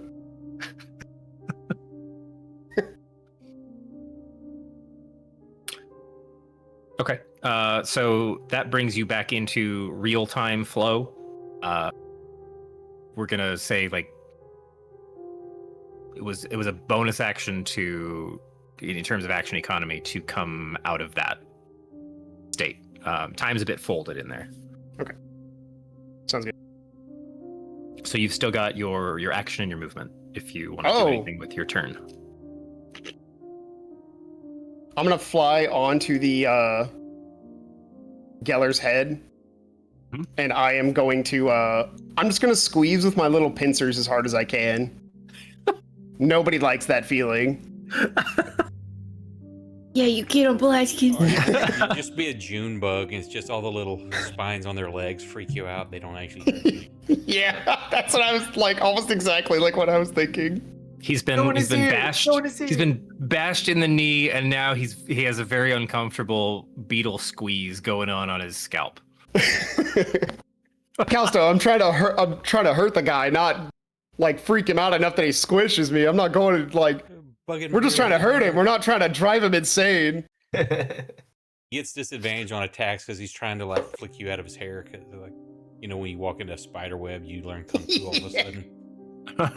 We're learning a lot of beetle tech tonight, really. Okay, that brings us to Nessa. You have recovered from your stun. All right. So only one action. I'm going to go up to right about here. Mhm. Is he standing or is he prone? He is still standing. No one's knocked him down. So just to keep it nice and level and make sure he doesn't do anything that I'm going to regret, I'm going to try to hit him with a chill touch. Oh, wait, actually, hold on. Does this work for this? Hold on. I haven't used this one before. Where'd it go? You know, I just noticed that it says Master Thief 1. That implies that there's a Master Thief 2 also. Ooh. It could also imply there's a Master Thief 87. Where is this stupid skill? Hold on. It's here somewhere. This one. Or miss with an attack roll. So I'm going to use my Favored by the Gods to add 2d4 to that. To the roll? Yeah. So it's my level 1. Okay. Yep. So that would be 13 plus 5. 18? Pretty sure that hits. Hold on. Where'd he go? Ah, there he is. One sec. AC. Hold on. Yeah. That's not selecting him. I'm pressing the wrong button. There we go. AC. No. 18 is not enough. Oh, so close. Like, damn, the hand goes to swing and just misses. And yep, that'll be me. All right. That Titan is now a exploded pancake on the cat or on the mountain wall. Yeah. Round 12, we don't see that often. Yeah, you guys went through an entire haste. That's already saying something.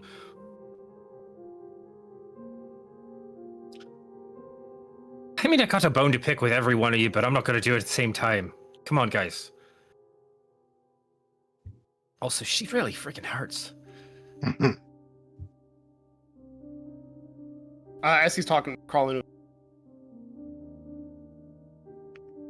As he's talking, I think we lost you there. Oh, is this not I think you say he's going to crawl in his Geller? mouth. Yeah.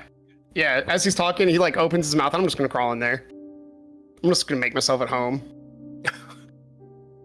Normal size. This guy sucks. I'm just making him as absolutely uncomfortable as possible. I really think we could talk this out.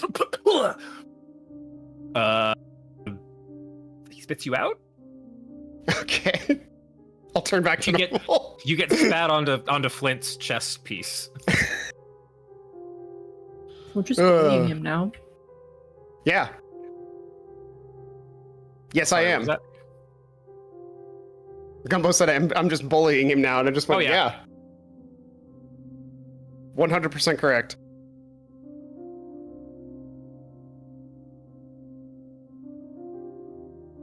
And yeah, I'll turn back to normal after he spits me out on a Flint's chest piece.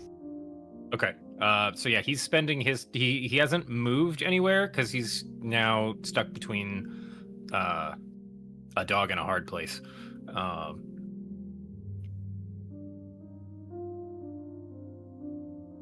But I don't think he's going to take any attack actions. He does briefly pat himself down, and you just kind of see his shoulders slump a little bit. Fucking great. Sponge gets his teleport back. Do it again. Steal something else. I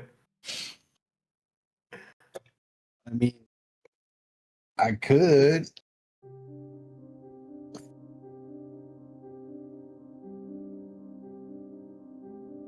I come down here and teleport over here through him. I was just waiting for you to teleport through him and you, and I'm like, oh no, your wallet's gone. That's my teleport. Where's my sponge? Oh yeah, you got to do the thing for the teleport. Okay, it's used. Yeah, let's.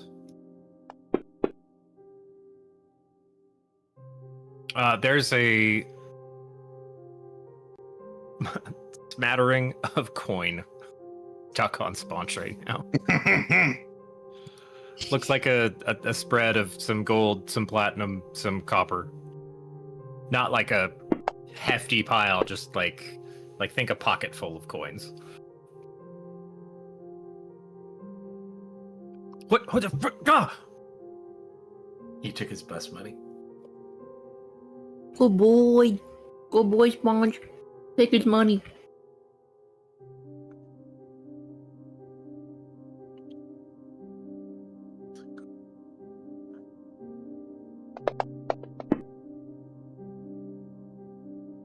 All right.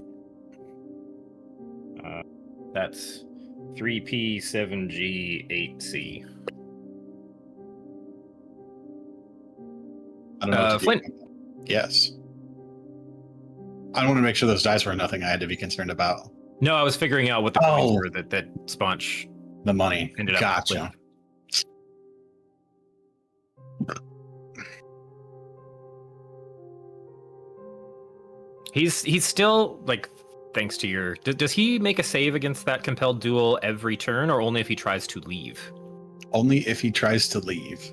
Okay, so he's still kind of locked eyes with you.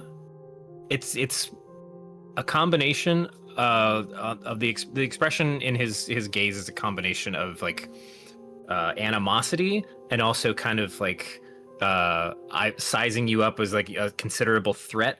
But still is the language coming out of his mouth is very much like, you know what, you guys are just too friggin' good for me. One-on-one, I'd ruin your day, but I'm not going to try to take you all on at the same time. Well, he didn't attack me, so I guess I can. If you yield, lay down on the ground.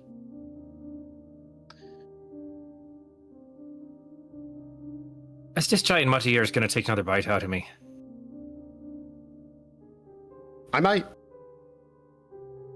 Oh, fuck. Don't push your luck. Right, dejectedly, and kind of keeping an eye on you and Gumbo and Blaskin and Sponge. Kind of gets down into a plank and then lowers himself to the floor. I'll have I'll ask Sponge to come sit on his back. Yeah. Oh God. So I'm curious, what was the plan? Was that big nope. robot guy your friend? What the fuck does it matter now, Missy?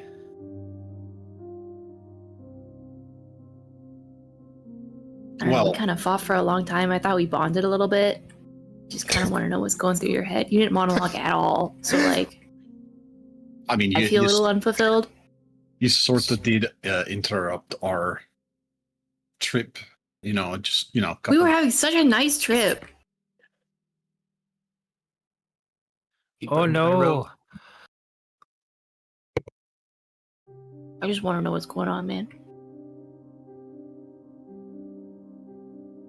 It's nothing new this side of the world, Missy. Trying to take what I want. But who for? Who the fuck for? Me? Oh, You daft? well, I didn't know if you worked for somebody. Fuck no. I make people work for me. What do you want with a big robot train? That seems hard to steal. I don't give a shit about a train. It's probably something on the train. With the robot guy? How did you know about him anyway? That seems like it was supposed to be a secret. You've never come across information you weren't supposed to have before? Everybody sweats. A real human in here all of a sudden, isn't it?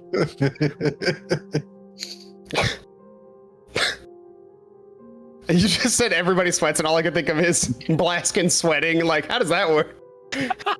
My leaves are expelling water. Yeah, that's right. Misty.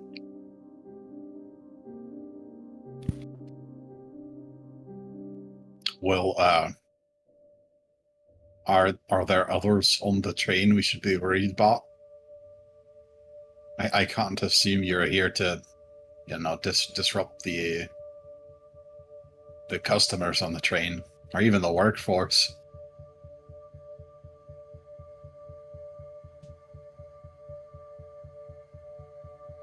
Give me a persuasion, deception, intimidation. What do you want to go with? You good copping or bad copping right now? I mean, Gumbo seems like she's gonna do good cop, so I can be bad. I want to be bad cop. You want to be bad cop? She hit him in the knee with a stick. I was gonna say, you gonna crack him in the knees again? You got 2 knees, mister. Coming for that other one if you don't behave yourself. 21. Gumbo, you want to throw your intimidation? Just kind of tap my staff against my hand menacingly. This fucking sub 3-foot creature whacks their hand at their stick. Nice job, Gumbo. Not so menacing. Thank you. It loses some of the luster because She- the logistics of being a 2-foot tall humanoid and trying to tap a 5-foot staff in your other hand. I imagine she like hits her hand and she goes, ow. Ow. I had a goofy thought where it was like, what if Gumbo did it? Blaskin knew Gumbo did it wrong, so he grabs the stick and does it for her. Fall on my face. Let me see that. Yeah. Be like, Gumbo, no, like this. Okay. Gives Gumbo a little bit of a smirk, but his knee still hurts.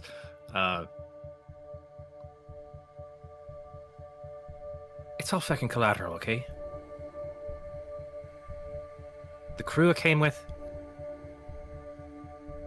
the people on the train, I don't really, honestly, like, I'm not here to rob anyone. Except to one thing. And you fucked that up for me, so fucking forget it.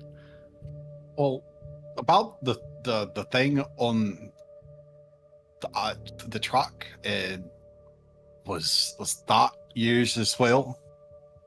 It was. Oh, you're having a real bad day. That must have been expensive.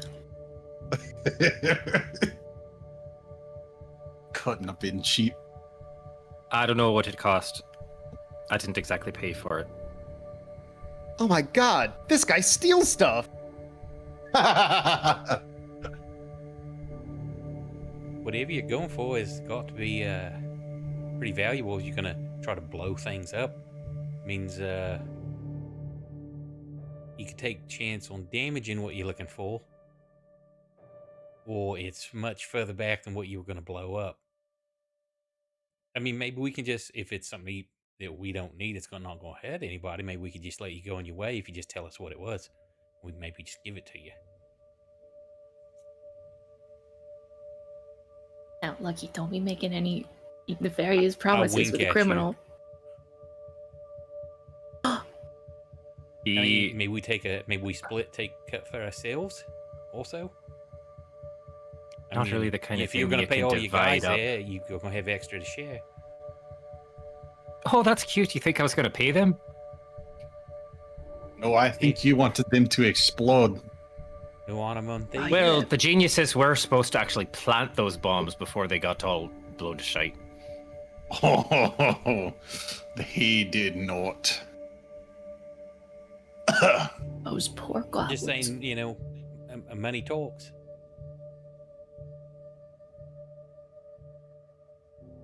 Well, I'd say let's get you out of here, but there's kind of a gigantic hole in the furnace room. And I don't really, see him moving too far from here. Somebody should come find us eventually.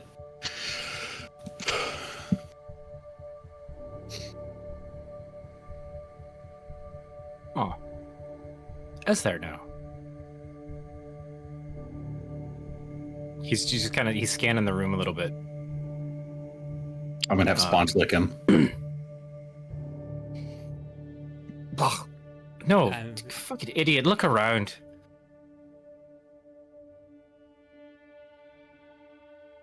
I look at the Golden Throne-esque friend. The Just leave it. You don't see much happening there, but in looking up, you start to notice some things on the periphery of your vision, and little elements of the structure of the train itself seem to be mending. Oh. Can't say I've seen that before.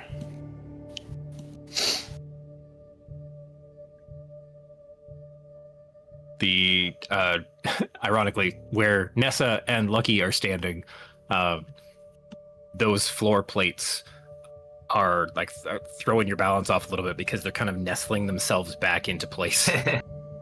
Like pushing us out of the way. Yeah, if you want Sponge to move, I can keep him down.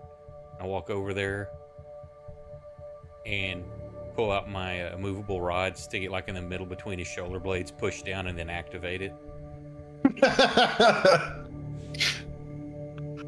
Oh, that makes it a little hard to breathe there, doesn't it? Oh, lovely.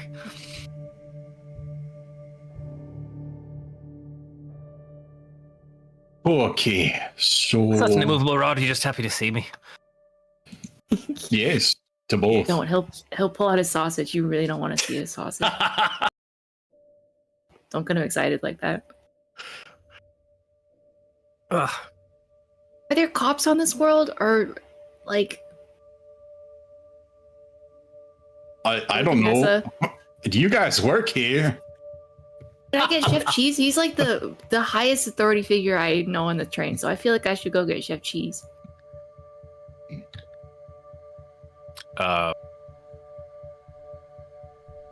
As you're discussing this, the door is still ajar because the hinges gave up a long time ago. But you hear some footsteps moving over the connecting on the tiles in the antechamber, coming up closer to the door before. Lucky, you're probably the first to notice because you're closest there and you recognize him. I say that I recognize the steps as Ephraim. Is it Mayor Ephraim. Cheese? No, it is not Mayor Cheese. Mayor Cheese is still back in the kitchen, as far as you know. Maybe in a different refrigerator. But no, Ephraim comes up to the door.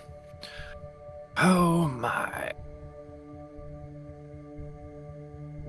Is it done yet? Is it over? Who's he addressing? I guess the two of you or the larger group. I just make sure I didn't right know if that inside was the door. directed towards the thief or towards us. Like, is he involved with this or something? Right. Oh, no, it does seem to be addressed to. You know what? It probably would have made more sense for him to be like, newbie. Is it done yet? Yeah, I think we got things under control mostly. And I kind of step to the side. Well, actually, I start to so I can like give sight way, and I'm like, hey, shit, he can't see. We've got a guy laying on the ground, can't move. He was here to steal something. He won't say what it was, but something valuable. Didn't care about blowing shit up.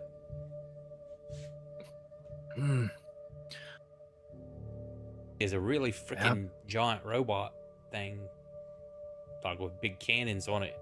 It was in front of the tracks that the train kind of punched out of the way. I felt that one happen. Yeah. Number 9, feeling pretty lively today. Excuse me, miss. He pushes between you two and walks up to the console. Just give me a moment. Puts on one of the or sits down as he puts on one of the masks. It just kind of nods out for only about 5 or 10 seconds. that's enough time if somebody wanted to immediately do something, you would have the chance. Pick his pocket. Does anybody pick Ephraim's pocket? I think we should pick this guy's pockets. Our good master thief friend's pockets here are ripe for the taking. Pretty sure your freaking dog already did a good job of it. What did he? What is that thing? I What was saying, is that speaking of it, hand? like, is Lucky just looking at it? Can he tell what it may be Sure, give me an Arcana check. without touching it? I figure it's a translocation or some sort of. Can you discern spell school of magic items without an identify? The detect magic should do that, or did they remove that from this edition? No, that's fine, but it isn't just something that you can discern just on site. You would still need to use No, like your but detect that's- magic ability. I can do that. Oh, okay.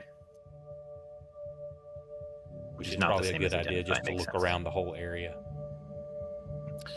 So the golden throne there is just blazing hot white. I'm blind now. Like there's overlapping schools and influences in all of the complex arcano-mechanical pieces.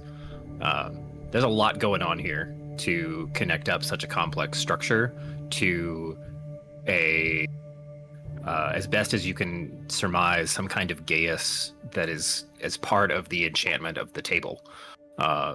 Likely the underpinnings of the matrix there. And probably what Ephraim is communicating through right now. But aside from that, on your newly captured your citizen's arrest is actually nothing left on him. But stuck to Sponge, you do let's see. He had some bullets on him. Those are just like intensely pulsing because of the captured nature of the spells with evocation. And then the kind of cage device that he took from the thief, you don't get translocator. There's a bent evocation enchantment on it, and also abjuration is present. So those combined, you're pretty good with Arcana. You think this is what was giving him the ability to absorb and redirect spells. Yeah. The money is not magical. Yeah, I think this is what was causing us problems up there, Misfit. I mean, shit. Sorry. Wrong game. Deft? Kerfer? We'll get them all in there. Yes, looks like this was the thing causing the magic to not work.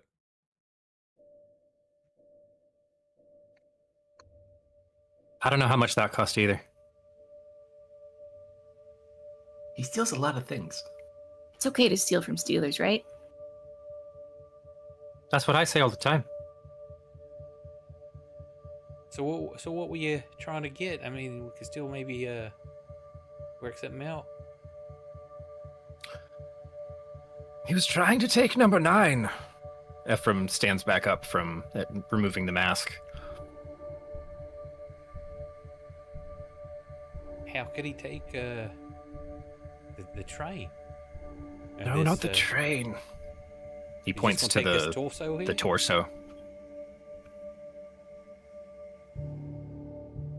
Glare at the man on the floor for being evil.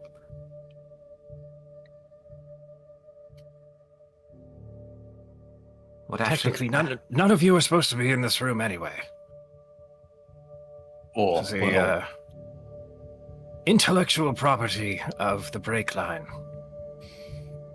And my finest work. Did not to sound rude or anything, but did number 9 ask to do this, or was he forced into this? Number 9 was dying. Even in death, he still serves. He's content. He's very good at complex operations. And he likes things simple. Or at least he did. I knew him before the accident, and I thought this was a perfectly good place to give him a new shot at life.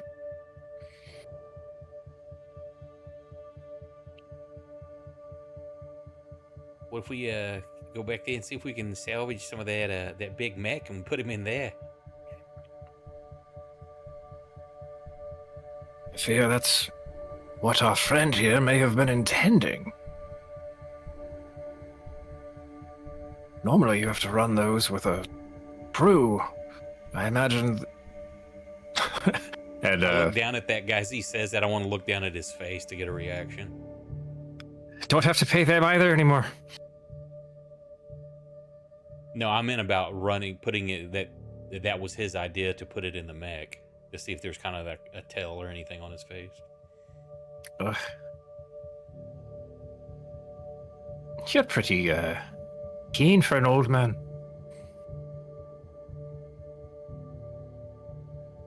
Ephraim throws like a bolt at him for saying that, smacks him across the head.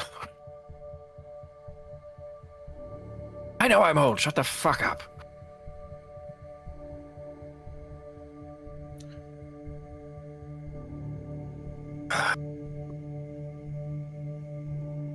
But genuinely, thank you, all of you.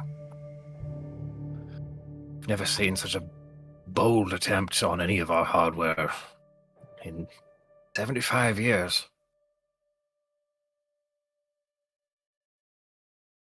Not sure where the leak was. I wasn't supposed to know what's behind this vault door in the first place. I look at Blaskin. Geller just chuckles. Your information's leaking like a sieve, old man. Is this like a one of a kind number 9, or is this like all the trains?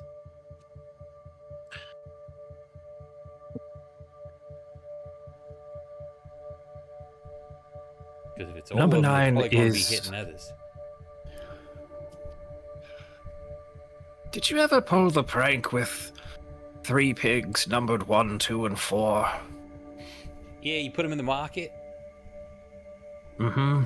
And then everyone keeps looking for number 3 for the rest of the fucking day.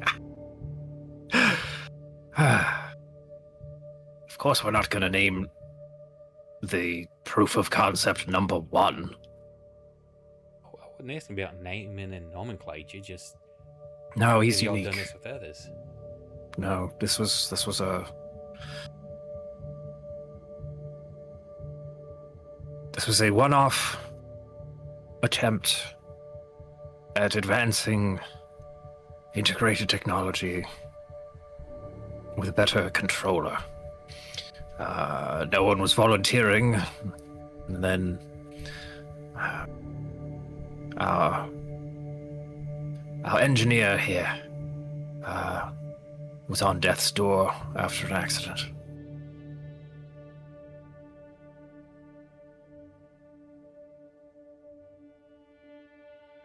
I still think it's very promising. Of course,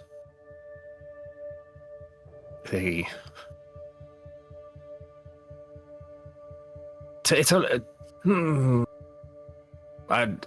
too many company secrets. That's fine.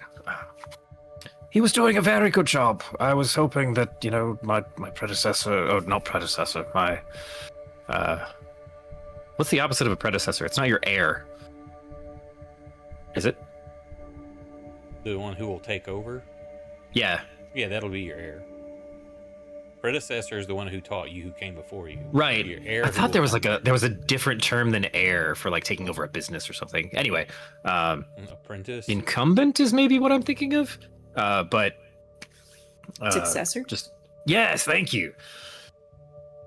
I was hoping that my successor would be able to expand this technology and yet use it across the rest of the line, because honestly, William here was number 9 is just excellent at keeping a very complex system running. I used to have a staff of 25 engineers on this train alone. And now we could give the job to newbies. No offense, you actually did a very good job. Yeah, just smile.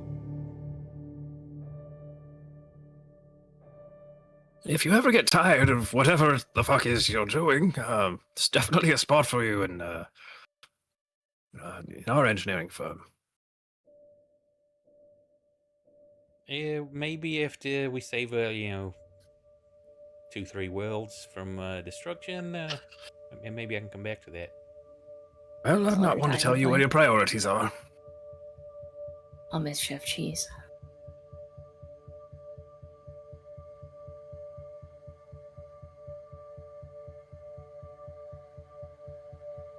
But speaking of doing that, we kind of need to get to where we were going. So what do you want to do with this guy? And are we going to be able to keep rolling? Is number 9 going to be okay? Seems like he's...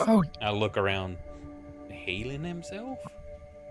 He's pulling himself back together, yes. It's a nice integration of a bit of...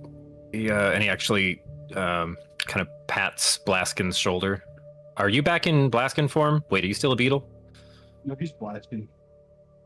Just kind of pats Blaskin's shoulder. Thankfully, his... I keep forgetting the word. Warforged nature integrated well into the larger ecosystem of the train. So that's been a perk. It's one I've really been trying to study and understand. You think back to all the times where Ephraim was moving through the train, just kind of leaning his head on the walls and kind of takes on a weird kind of zookeeper bent.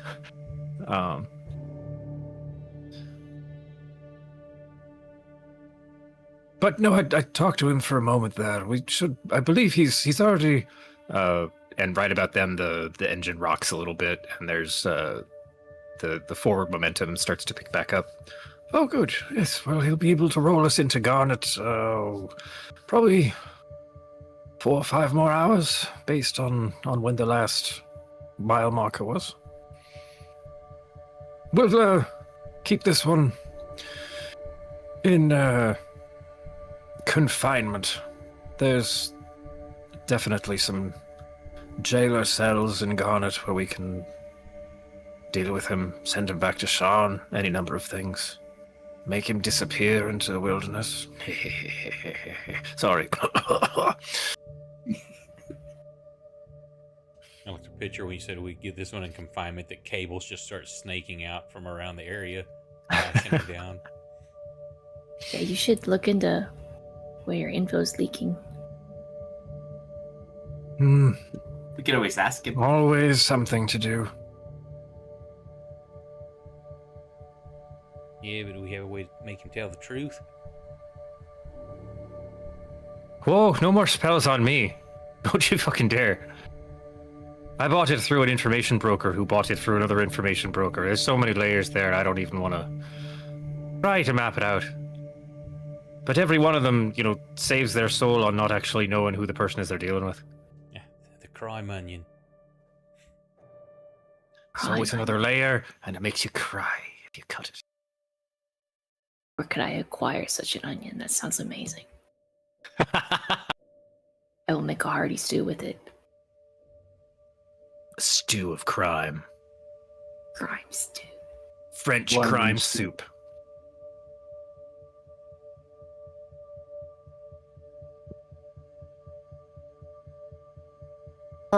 Is it okay if we hang out with number 9 here until we get to where we're going? Because he seems like a nice guy. I think Blaskin enjoyed conversing with him, and yes, he had many nice things to say about you.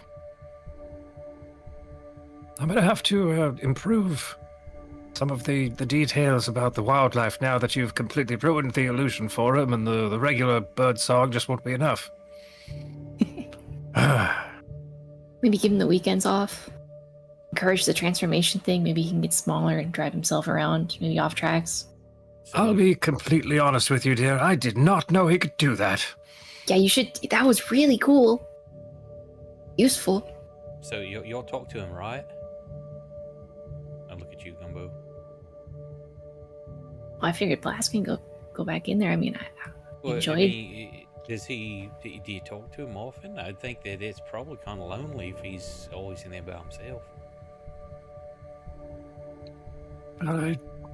In my youth, I knew him before the accident. He was always fairly reserved, kept to himself, liked to listen to the birds.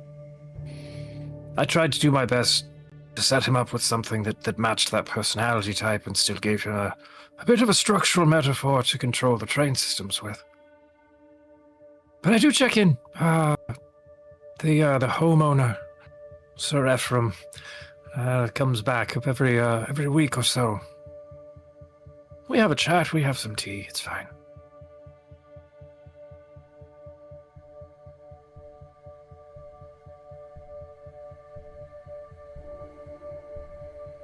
Sounds like he's pretty well taken care of and content, and that's you saved his life, so that was nice. And the ethics are, I mean, turning someone into a train is a little weird for me, but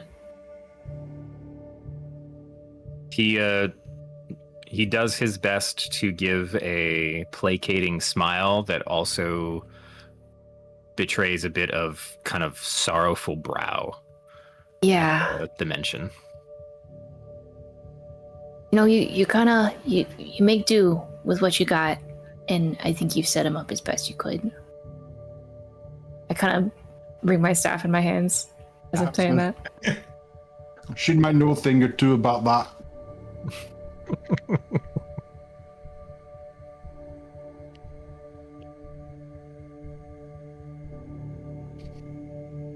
We can help clean up on the way. Hopefully all the passengers are all right. There's probably a lot of dead goblins that we can maybe toss out the windows or something. Oh, that'd be lovely, actually. Yeah, we'll get on that. I do have unfortunate news on the way in here. We lost our chief tender. I believe you worked with him, Blaskin. The Coleman? Yes, I believe he chose the name Boiler.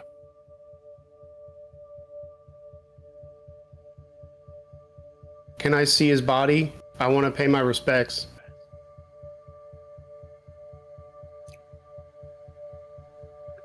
The short answer is yes, it's still in the coal room. Okay. I'm gonna go to the coal room. Sure. Oh, he blew up, didn't he?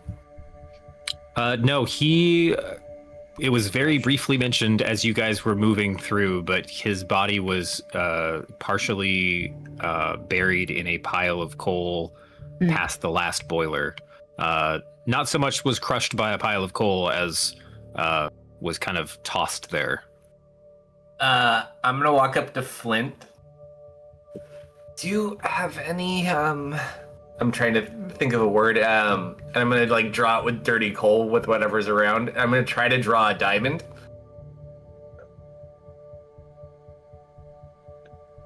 I can save him.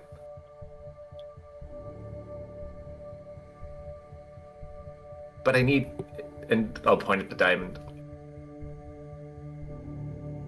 Don't think I have any of those. I'm sure somebody on this train must have one, right? What's she wanting? A rock? I can save your friend.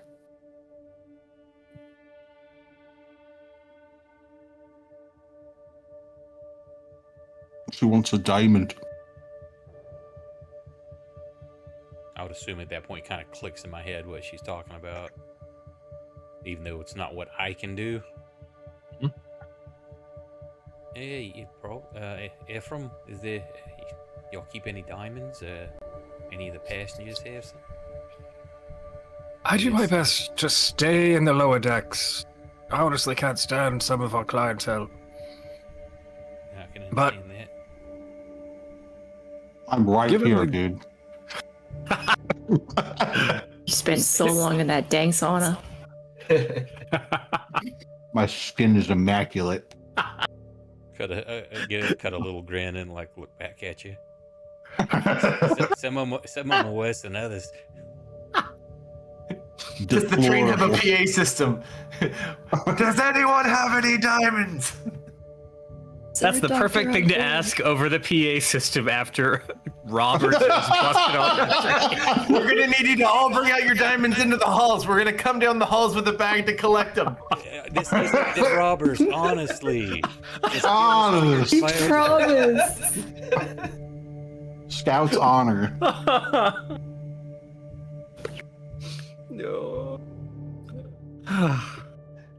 Flint, you do recall seeing some very gaudily opulent jewelry on some of the diners. Thankfully, Domitus, your top hat friend, was not one of the gaudily bejeweled. Why we hang out unthankfully. so well together, you know? We're homies. But you're pretty sure that if you go make a case for, hey, we just saved the train, you can support us by giving us a diamond of at least this size, that you might come back with one. Supporting. I only need the one. Who wants to go try and get a diamond from the very stressed, rich passengers? Me and Gumbo. I'll go with you. Gumbo slapping her stick in her hand. I need them diamonds. Can I be bad cop still? You better You're not bad. be bad cop. Please, I am gracious for all the help you gave us today. Don't harass our passengers more. I'm not stopping you. Just We'll make it as painless as possible. I'll take your Great. request I mean, into well, we can consideration. still, if there's a PA system, I mean, we can still announce, hey, problems taken care of. Sorry for all your problems. There has been a casualty, which is a guy that helps the train work. So if we want to get to where you're going, we kind of need a diamond. Maybe if you'd help out and get this guy alive again, and we can move on away quicker. I mean, How much money attached to Sponge? It was 3 platinum coins, 7 gold coins, and 8 copper coins. Let's put that towards the diamond and a fund. diamond. Oh, look at that. It was just stuck to Sponge.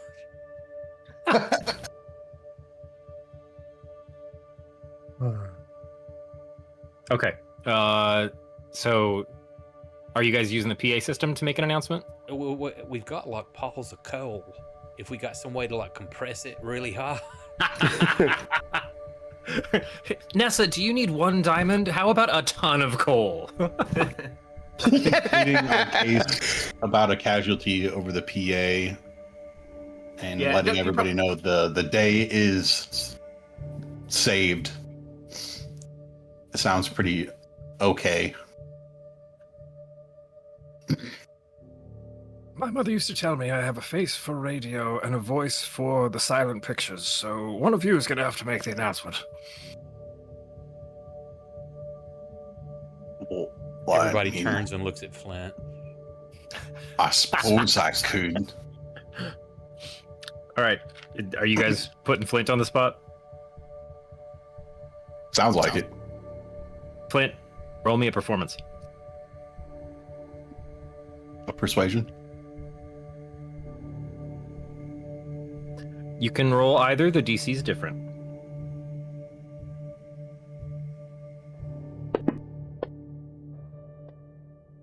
Oh! All right. You just made it. Woo! So you make a you don't have to come up with a speech, but what does Flint lean on? Like, what would be the theme? Like, what's he making most important? Passengers of the train, the siege appears to be over, but some of the help suffered losses, a casualty. If we could get one diamond from anybody, it'd mean a lot. We could really change how this all played out. It'd bring the train back together. Sorry, I spaced for just a second. I don't want to. Sorry, forget all that. I'm resetting. I missed a part of what you were saying. Did you mention who was dead, or just that somebody was hurt? I think I said the help suffered losses. Okay. With that 20,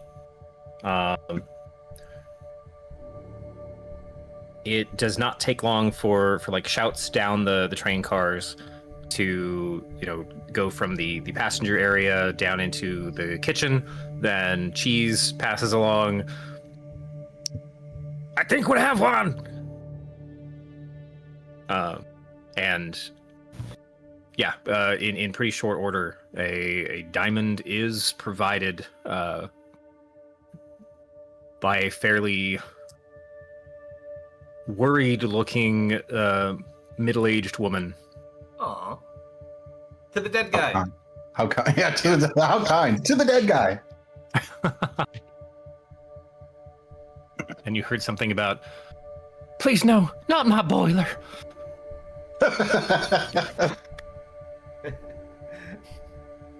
All right, so we go to him. Actually, done to his chiseled abs. I want it to be noted, the last thing I said was that I'm going to go pay my respects to the body. When you guys walk in, I'm already casting reincarnation on it. I already had a diamond. Whoops.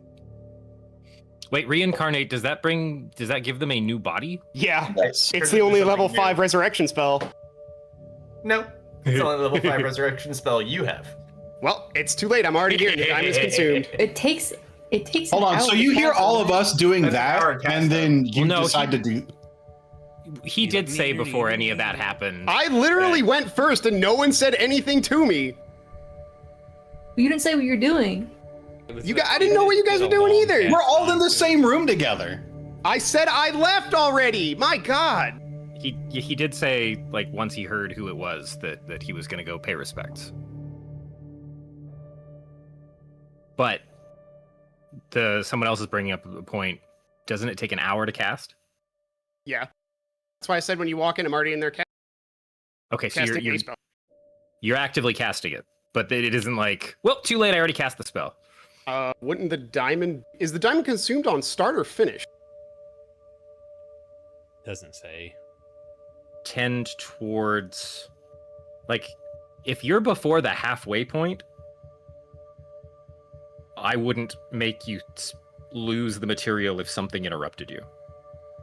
Like, if it's an instant cast thing and you, burn the components in that action, then yeah, those are burned up and gone, even if it doesn't land. But yeah, an hour-long ritual, it's probably one of those things where I would read that as there's a lot of steps that you do, and then when everything finally collapses into the finality of the spell is when all of the components play their part. Okay. So you would... that doesn't really change anything, though. As soon as they walk in, I would say they see the form of the dryad that gave me my powers. Blaskin's eyes are shut off. He's sitting on the ground, and she's knitting him back together.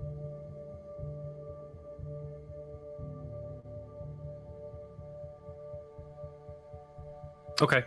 So this plays out one of two ways, and I'll let you guys decide what makes more sense for the narrative. Either you bring him back into a new body, or they come in 5 minutes into your spell cast, 5 or 10 minutes into your spell cast process, and they can kind of interrupt you and give him his original body. I guess they reincarnate would rebuild him as something new. They can interrupt me. I feel like the surprise of me knowing it is kind of... Well, you wouldn't have expected any other way anyhow, because you didn't know I could do it. Yeah, Ness has a whole new element to the equation. Yeah, I know. I just feel like the moment is gone now. It's fine. That lady seemed really concerned about his abs. I want to preserve that for her.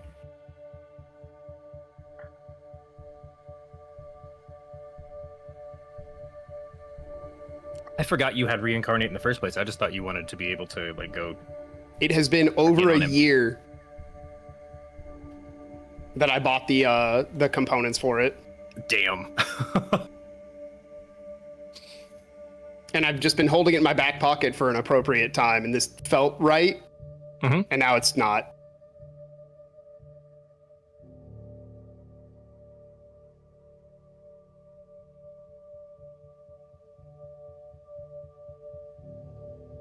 It's a story either way. So I'm going to let you guys decide how you want that to... If you want to keep... So the interesting thing to note is you've never seen his reincarnate spell being applied. I don't use it either. This is also going to be the first time I think any of you would have witnessed anything having to do with the dryad that was part and parcel to Blaskin's druidic nature. Well, and given I wouldn't stop him from casting the spell, especially if I don't know what it is. I would just kind of sit there and watch. You can say too What, that we played it out really quick for us to get word through the entire train, people to kind of think about it. What are we going? Who's going to do it? And getting that to us, that may be at the 45-minute mark already. Maybe it's too late. He's already in the middle, and we see that it's almost done. How is reincarnate written, Blaskin? Like, do we roll a random table? We could, yeah. I didn't know if it if there's any more guidance on that one, or is it just up to DM's discretion on what the new body is? It says it forms a new adult body. It's a D100 roll. Yeah. Oh snap! Let me find. That's interesting. You could be all sorts of things. Here we go. I just linked it. It's the following table. Okay, I gotta actually find the table. Is that what the dice do though? Will it just roll it on the page? Probably. Like, if you've got a D100 in your the spell module list, I'm attempting to use is not loaded. Like that's how long ago it was. I rolled a 1. On a D100, guys, I rolled a 1. Dragonborn? I've never seen that. Yep.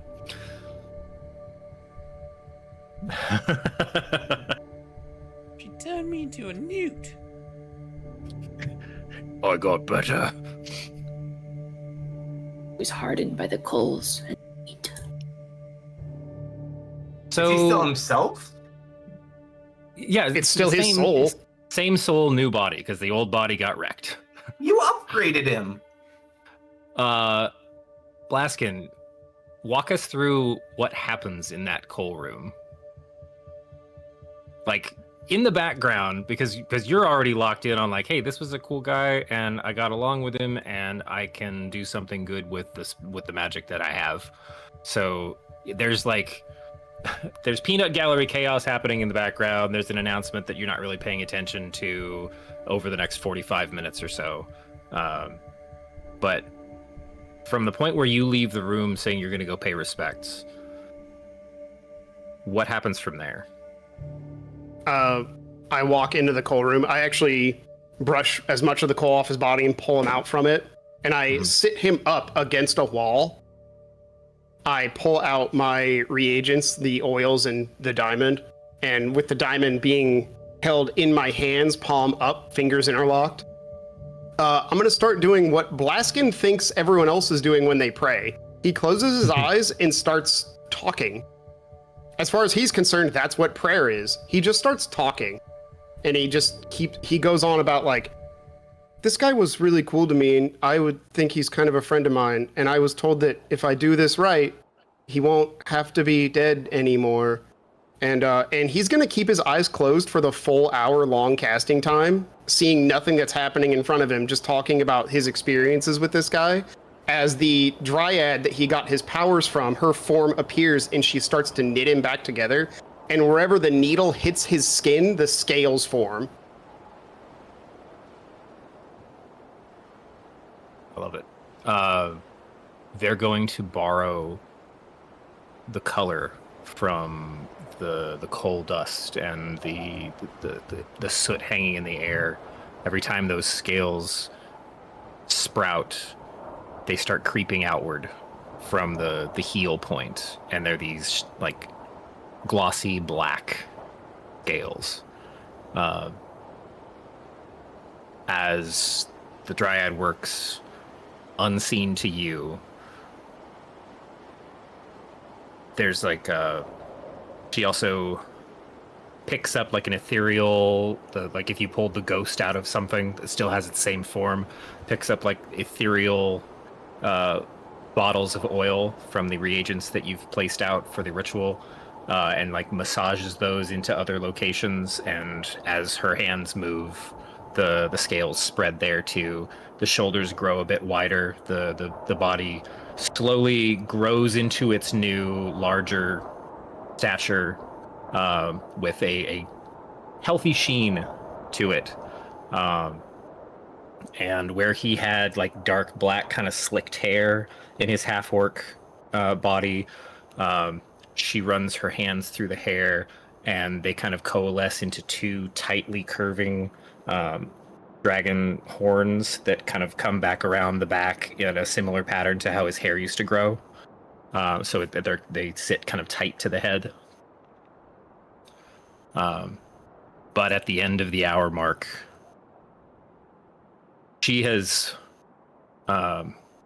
similar to Santa disappearing before people get down to see what was left under the tree, she has kind of smiled at her good work and kind of come very close to patting you on top of the head, and then just kind of walked out through the wall, which, Nessa, I'm going to say you witnessed like the last 10 seconds of. I'm just going to sit and watch.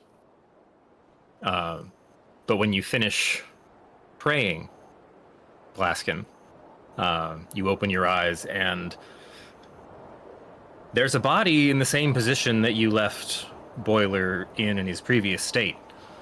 Doesn't look directly like the guy that you worked with, but there's subtle hints of a similar facial structure where you could draw parallels between a dragonborn and a half-orc. Like how sometimes you say it, like a guy looks like a dog or something. Like that guy looks like a pug. Yeah, kind of. And he brings his hands up to his eyes like he's trying to wipe away a migraine, and then looks at them. Well, that was a hell of a hit. You're gonna want to talk slow. You have a weird tongue now. That's fucking right. I bit it twice. Yeah, Shit, I Twice in the died. teeth too. I would call it emergency first aid. Or last aid, since you were dead. Emergency last aid. I'm gonna laugh in the corner. Having a strange tongue isn't so bad, and you watch my tongue comes out with a forked tongue. Oddly enough, he has the same color scales I do too. I like to think that I looked down at what was once a diamond in my hands, and now there is a coal-shaped, or a diamond-shaped piece of coal. And Blaskin's gonna take that piece of coal and he's gonna be like, I'm gonna keep this. And he's gonna put it in his cloak.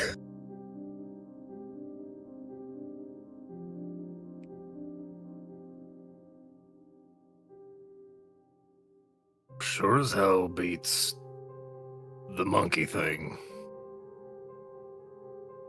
I mean, I don't really know what I did. I just heard that I could do it, and I just sat down and started talking.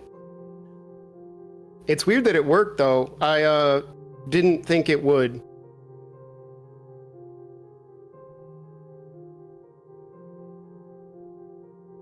Nice. This is fucking weird. But nice.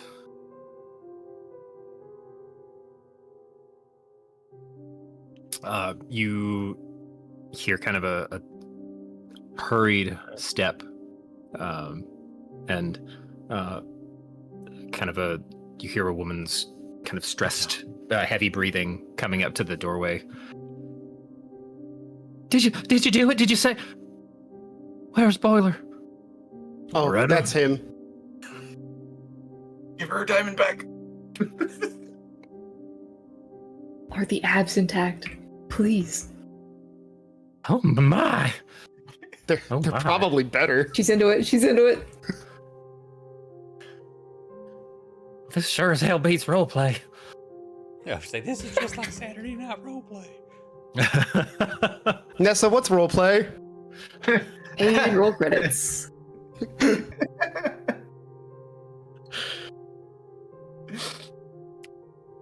Thank you.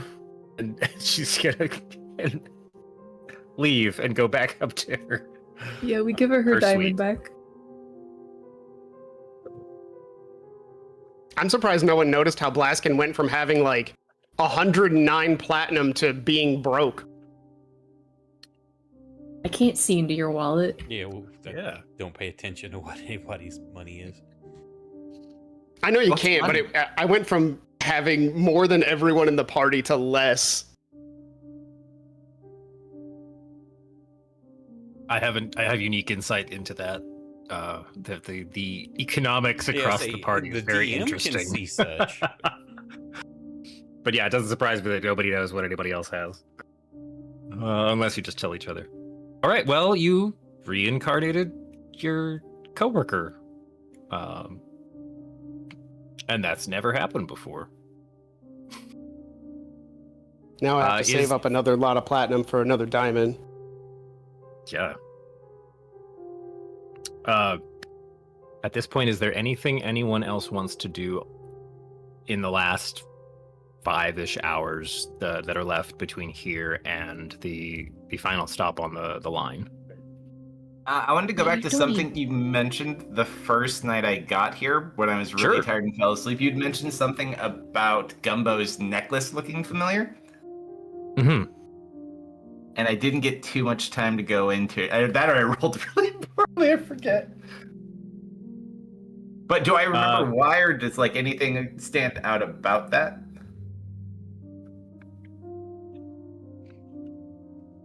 Let me double check something you told me before. Yeah. Because I think it had to do with just recognizing the person. Yes, okay, there we go. Da, da, da, da, da.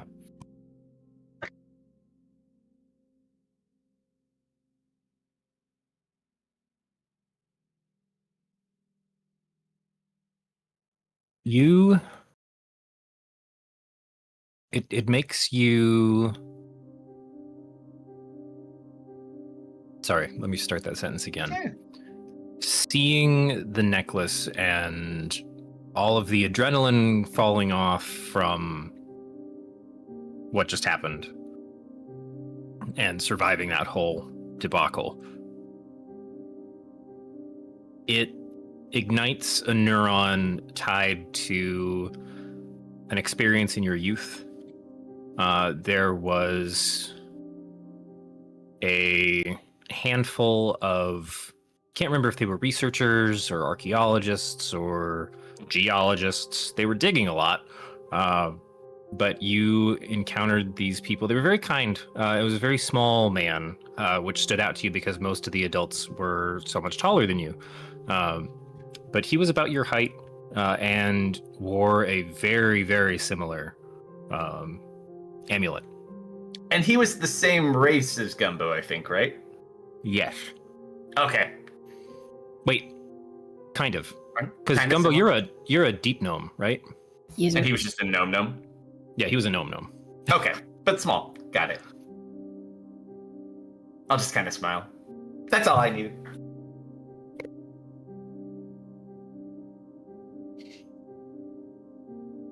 All right, rest of the party. Anything else you would like to do before you get to the frontier town of Garnet?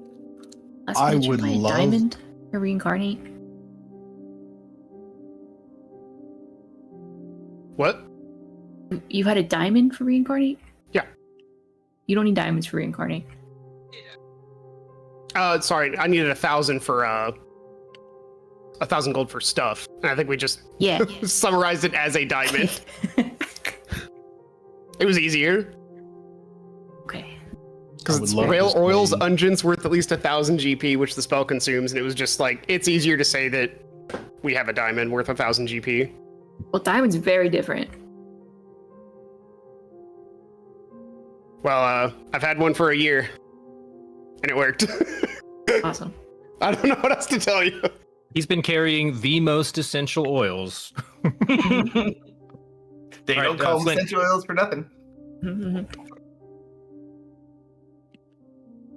Flint, you had a hankering for something?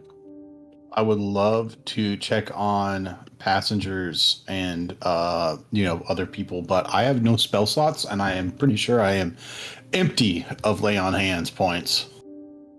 So I'm gonna go. You dumped all of them in that combat. I probably did. I'm still pretty fucking hurt. Yeah, you took like an explosion to the face, among other things. Oh, hold on. Several. Come here. Come here, my friend. What do you mean, come here? No, I'm just gonna go to him. Say Lucky's You gonna bought me fair and square. I will heal you. I'm going to protect this man until the day he dies. What? I'm going to expend a 5th level spell slot and cast Cure Wounds on Flint. Oh my god! Don't do this to me. If I can find my spell. 2, 3, 4, 5. The fight is Are over. you guys- don't have to do Are you this. guys about to get into a heal measuring contest? What? Nope. Wow, that was a really shitty 5d8. I do really good when people are unconscious. Horrible at healing living people and conscious people. Well, thanks, Nissa. I'm gonna head back to the room and maybe lie down. Take a bath. You should try the robes.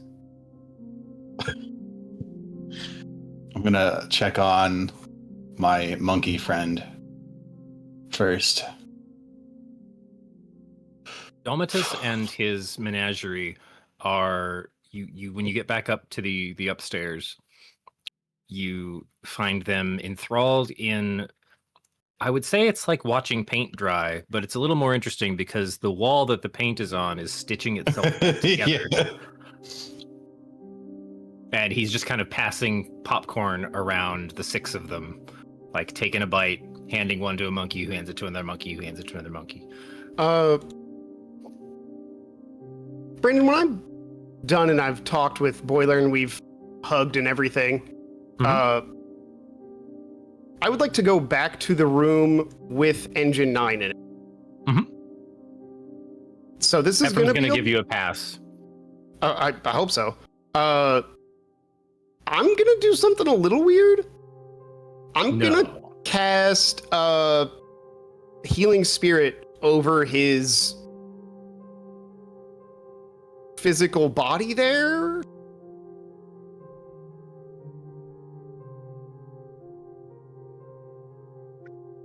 I guess I'm seeing that if this will repair the train. I don't think it would, but I'm giving it a shot. It might fix up whatever is wrong with his stump legs without giving him his legs back, but I wouldn't think the train gets repaired. It's not called healing back, and he's like, spirit. I'm a real boy. He gets up and runs away. If the train's alive, can we haste the train? We can get there faster. If the train's alive, can you wrestle with it and maybe suplex it? Blasting tried. Why didn't I find that in the spell list? Okay. Nature spirit to soothe the wounded. 5-foot cube. Transparent beast. Oh, this is the hokey pokey spirit. Okay. Yeah. Yes. I'm assuming this probably only repairs the damage that is done in the area around the hokey pokey spell. So any scuffs or anything on the train might get repaired. Maybe his physical body, if it has any damage that is repairable, gets repaired. But in my opinion, this doesn't work. When you cast the spell, you've never seen this spell look confused before? Because there is a portion of the body that you're used to casting this spell that can, help fairly atomic structures. knit themselves back together. And in the metaphysical level, the train components are now felt as extensions of like his own circuitry, his own vascular network. And the design of this spell as it's been taught doesn't reach far enough to really touch the train. It like you see it kind of try to coalesce on the parts where the original form was damaged, but that has since kind of healed in its own way by integrating into a larger component. Okay. That's kind of what I expected, but I figured I'd give it a shot because it's an interesting idea. Mm-hmm. Cosmetically, though, he does have old damage in the torso that still exists. That does benefit from the spell in that he looks nice now. Polished. Mm-hmm. They like polish him. The little Modrons. It's kind of funny. Blaskin will shrug his shoulders and be like, yeah, I tried. I figured that wouldn't work, but I gave it a shot. How pissed would his owners be if they found out they could just get a cleric to use a healing spell on the original body to repair the whole train? We've been spending so much gold on basic maintenance. You're telling me we could have poured a health potion in his mouth and that would have worked? Technology's weird, man. Was Flint gonna talk to Monkey Man?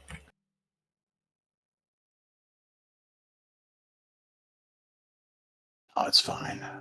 It's over. He's alive. His monkeys are alive. Hey, Flint, is your wall doing this too?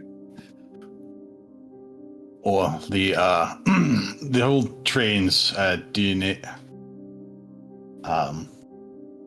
That's really fucking weird. Yeah. You all seem to be doing great. I'm gonna go lay down. Yeah, you look like shite. Well, I thanks. bet the other guy looks even worse. Yeah, the other guy. The other guy got robbed by my dog, and then my dog sat on him. He gave up. That's kind of an anticlimactic story. But good on you and your dog. Well, I mean, that excludes all the hobgoblins that exploded in my face. Oh my god, you yada-yada'd all the good stuff out of it. I'm a little tired. Yeah, maybe we'll catch up over breakfast. How about that? Oh, great. And please come by the menagerie here in Garnet when we get in, or the next day. Honestly, you may need a couple days of naps for all I fucking care. Yeah, I'll make it a point to stop by. Great. It's been an absolute pleasure, Flint. Oh, the pleasure's been all mine. I go wave to the little monkeys. They all wave at you with popcorn. That's all I needed. I'm healed. I'm topped off now. Yep, better than a long rest. All spell slots recovered.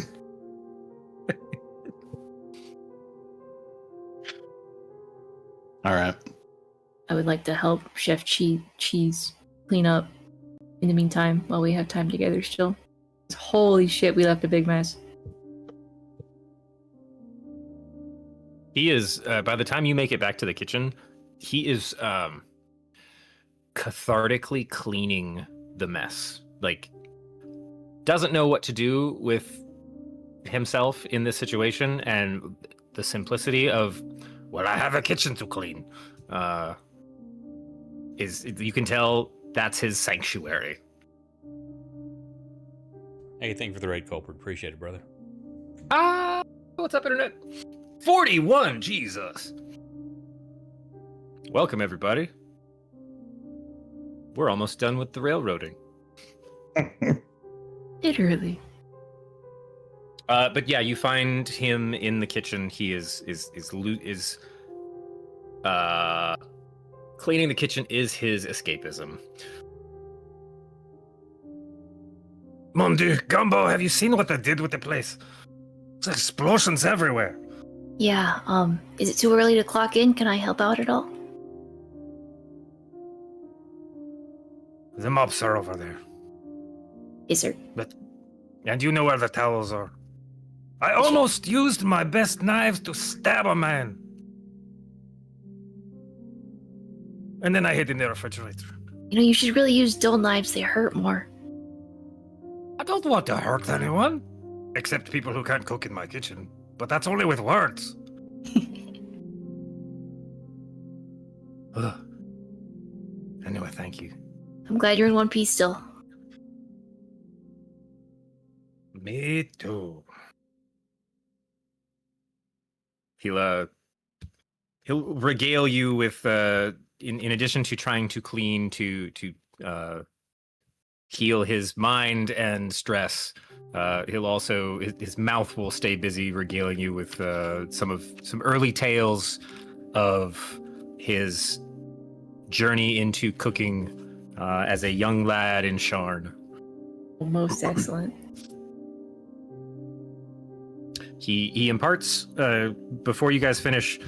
He gives you a little script of paper with one of his older handed down recipes that involves like a 6 different style of French onion soup. My goodness. That means so much. Thank you. It's like 6 soups in one. I'm gonna trade you here. I'm gonna leave you my recipe for Black Dragon Bisque. It's real good. Hard to find black dragons, but if you ever do. To avoid trying to find them fresh. Yeah, it's better if it's aged a little bit. Okay, Tend to be good. kind of acidic. Maybe I'll find a good butcher. But thank you. I appreciate the gesture. I'm gonna No, tuck but that no, you recipe got in the my- knives backwards. Please change the order before you go. That's Well, they're better this way. Mog. Get out of the kitchen. Bye, Chef Cheese. Little devil. Goodbye.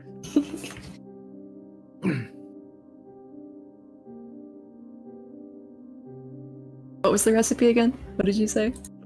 A 6 flavor French onion soup. Incredible. I'll have to find some crime onions. The elusive 7th onion. All right. Did anybody else have any other character-wise things they would like to do before the trip And ends? so Lucky's just going to do in general, like helping out, clean up, using unseen servant, mage hand, just helping wherever's needed. While gonna you're cast- doing this, I'm going to use mending on any small little spots I can. okay. While the two of you are kind of maneuvering around doing this, and the rest of the staff did finally break out of the welded jail cell that was hastily created when the heist first began, you notice that during the majority of the trip, Ephraim kind of kept to the lower decks, seemed very like just rank and file staff, like the most experienced engineer, but nothing, beyond that. In the wake of all of the structural damage and shakeup of the train itself, you notice he carries much more of like a leadership role that he may have been trying to intentionally not make part of his day-to-day work, but he seems to carry a lot of authority among everybody in all of the train cars, the staff, the even think, people outside of engineering, everybody knows who he is. But he does give a nod when kind of shuffling by you guys as you're doing your part to just kind of, better things in the wake of all of the chaos.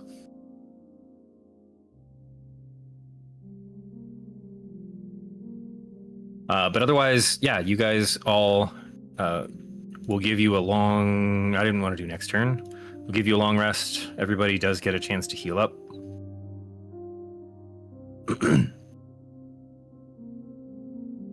That's pretty good, because I was surprisingly close to dead. Yep. Well, you did fall under a moving train. Yep. Among other things. Weirdly enough, that did like the least amount of damage to me. Ooh, those aren't bad.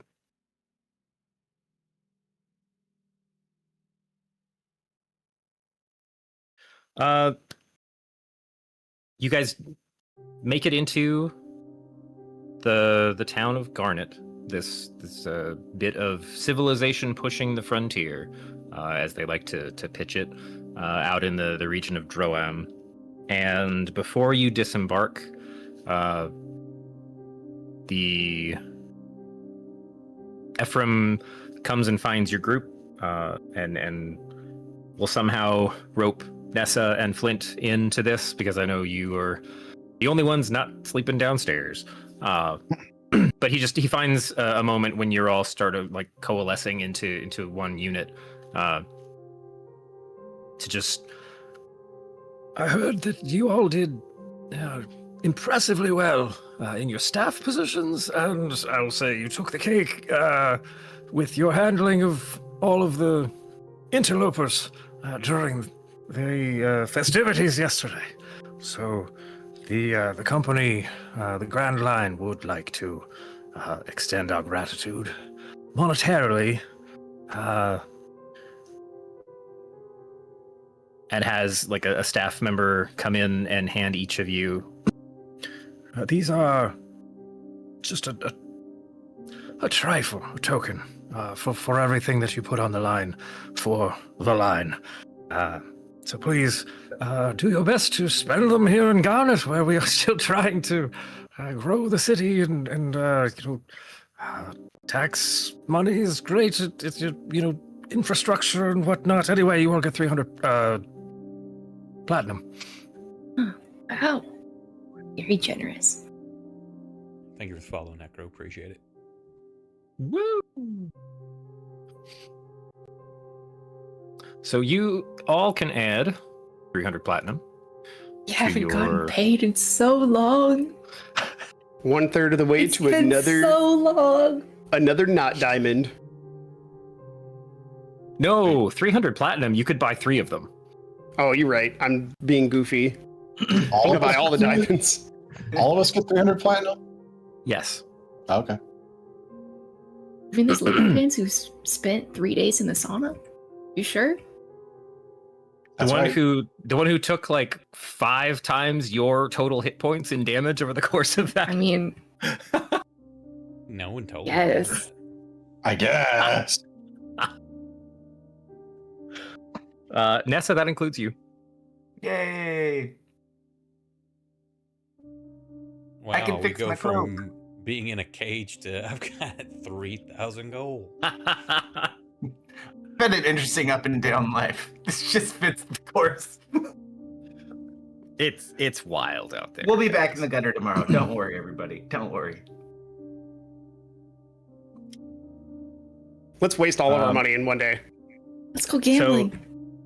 Yeah. Oh, dang it.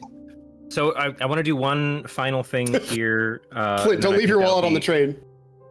That'll be a great way to kind of cap the game tonight, which is we're all gonna build this city a little bit together, because Rock and roll. it's a growing for yes. How did you know? Garnet is the jewel of optimism, and probably misplaced optimism with a little too much money behind it, as almost everyone who is invested in growing this city on the edge of the wilderness, which is a bit of a biased take by the people of Sharn, have been the early adopters and those with a lot of cash. So I'm going to have one question for each of you, which is, let's see if I can read this without sounding like I'm reading it. I'm just going to go down the list. No, I'm not going down the list. That's why I'm hesitating. Let's see, there's 5 of you, so I'll just ignore 6s. Okay. Flint, you're first up. Oh, good. So the town of Garnet has horses, like you would expect. And they also have one unexpected, non-flying mount that is available for trekking out into the wilderness. What is that? A mount? Something out of the ordinary.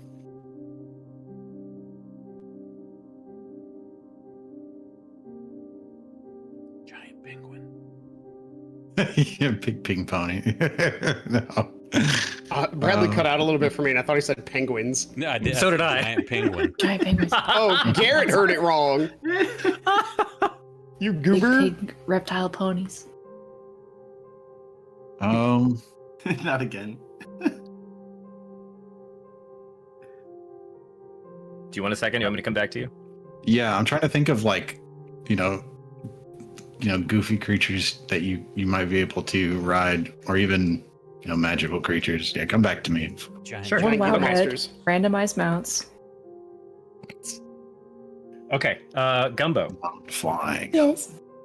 This is a town on the frontier of the wilds, quote unquote, with some odd earmarks of a planned community. What's one of those oddities about this town? As in, I don't know if I wrote that completely intelligibly. This is a place that was planned from the beginning, so it hasn't grown organically. This is like somebody hired an architect and a city planner, and like this is going to be the best thing we ever made. But if you've ever been to planned towns, they have weird like gaps in them where it's like, oh yeah, this is supposed to be where the next neighborhood grows, or this is where we'll need parking lots when enough people are shopping in this area. So they always kind of have a weirdness to their structure. So as something that was planned to be on the edge of potential danger, but like bringing civilization and starting with a city plan as opposed to we'll just build what we need and go from there. What do you think is one? What just stands out as kind of weird in this town as a result?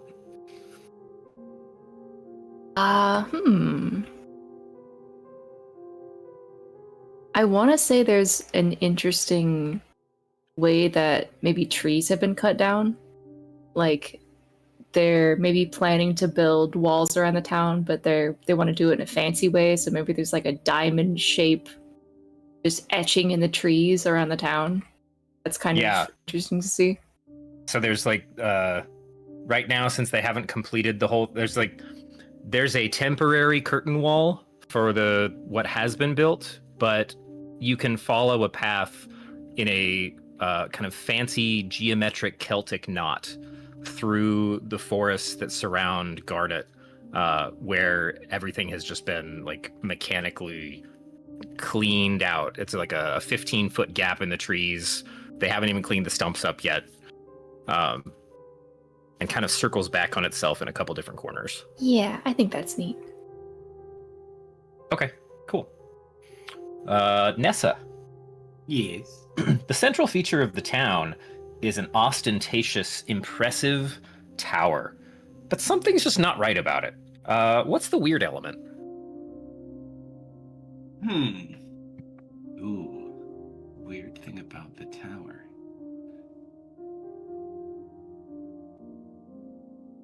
I would almost say the weird thing about it, it seems to serve absolutely no practical functions. It has no time, it has no bells, it just is there, and it does absolutely nothing beneficial. It's almost like it just was built there as an accidental thought. Did you say accidental thumb? The thought. Thought. Okay, Mm-hmm. so Like we built a tower and then, we couldn't think of anything to do with it, so it's just a tower. Like It so looks like a giant thumb. Like Like in older cities, when you walk by a building, you're just like, I'm sure at one point this served a purpose, but now it's just kind of there. But So it's without the bereft- old part. Right. It's like brand spanking new. Yeah. Still hasn't even gathered mildew yet. Bereft of any visible function. Yep. I'm gonna add to that. Say it's also missing any windows whatsoever. Yeah, this is where they process the orphans, 100%. Coincidentally, Brandon, what is the orphan population here in Garden? Oh, it's a thriving community. There's 0 orphans. Oh, None really? to be seen whatsoever. Weird. Okay, so that brings us back around. Something's eating the orphans. Flint, did you come up with a mount? The tower is a giant mimic. The orphans are the mounts. Oh no! Oh god, it's a bunch of more orphans stitched together. I'm gonna stop. This is too dark. I said non-flying. Non-flying. Stitched orphans can fly. What? Of course, they're morphins. Mighty Morphin Power Rangers. Mighty Morphin Power Orphans. I'm gonna go with a large badger. Large badgers. Sick. Hell yeah. Can I have wacky claws too? The locals are going to refer to those as boffers, by the way. Excellent. Boffer. Blaskin, we're up to you. Sorry, All my the brain time. is stuck now because I named something else Boffer and something a long time ago, and now I don't remember what it was. So did Tolkien. Oh my god, the Robin I was trying to make friends with that one time. Big old fat Robin, Boffer. I remember. You said Boffer, Brandon, and I was like, whoa, something in my memory is going crazy My right brain now. just broke, dude. Yeah. And I do remember sending Kate pictures of Boffer. There was a fat Robin that was trying to make a home in a little, like, practically abandoned plaza in Peoria. Oh.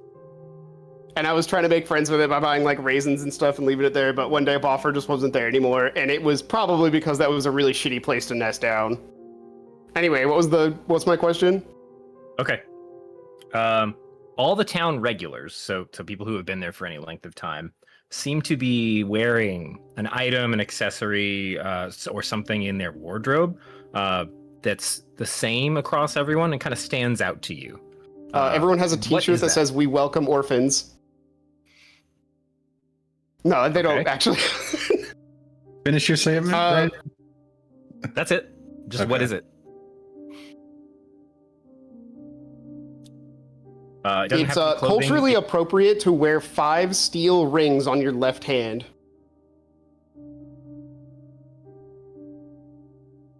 Okay. 5 steel rings on the left hand. We're going to discover why they're wearing them and why it's culturally appropriate. This has to be trade related. That brings us to Lucky. Oh, that's great.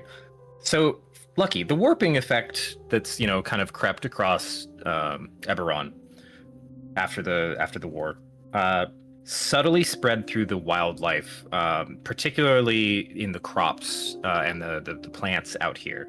And the booming frontier brewery scene has been affected. What side effect happens when you drink the ale here? This could be good, bad, sideways. Trying to think. I've got Willy Wonka going through my head now. First thing I thought him too. And it's just the brewery that's affected? There is a side effect that has cropped up in all of the brewed ales out here in particular. The more you drink, the drunker you get, your skin starts turning different shades, working through basically the color spectrum from ultraviolet to like infrared. So the drunkest you get towards that. I would say probably the bright red or towards white, I guess you would move.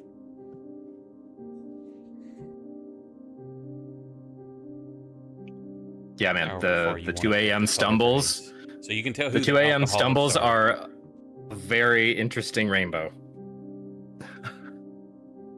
Love it. Not hard to pee if you glow in the dark. Yeah, 1 or 2 drinks doesn't really do anything. Maybe slight tinting to the skin, but it's when you really start getting in your cups. Bartender knows when to cut you off based on what By color your you color. are. There's like a shade matcher behind the bar. Like you hold the little chart next to you. I'm like, I don't know. Perfect. Does that mean someone with prestidigitation can change the color of their skin and keep drinking? We can find out. Let's do that. Turns out the liquor is more powerful than a cantrip. Like, damn, that is the strong stuff. Does it affect Blaskin? Is the question I need answered. They soak my feet in it to see if my roots start absorbing alcohol. All right, cool. We're gonna run with those for sure, and I love the additional flavor that we've got going now. So I think that's a great place to cap it. You guys got paid. You finally made it to the end of the railroad, and we can pick up fresh in the town as you step off the train together when we meet up next time. Yay. Thanks, sir. Good game. Thank you for running, Brandon. Appreciate it very much. Thank you to guys for everyone playing who hung like you out with did. us on all the places tonight. Appreciate all the big raids, especially Culprit coming in with 41 of y'all. Appreciate that. Sorry it was Crazy. near the end and you didn't get to enjoy the rest, but you can enjoy the replay on YouTube and Rumble. Likes, follow, shares appreciated, especially over on YouTube. Trying to grow that one. And we will be back Tuesday for Kelsto's game, midnight Central. So hopefully see you all then. Otherwise, have a great rest of your weekend. And I'll find us one to raid here on Twitch. Night, everybody. Night, Internet. Bye-bye.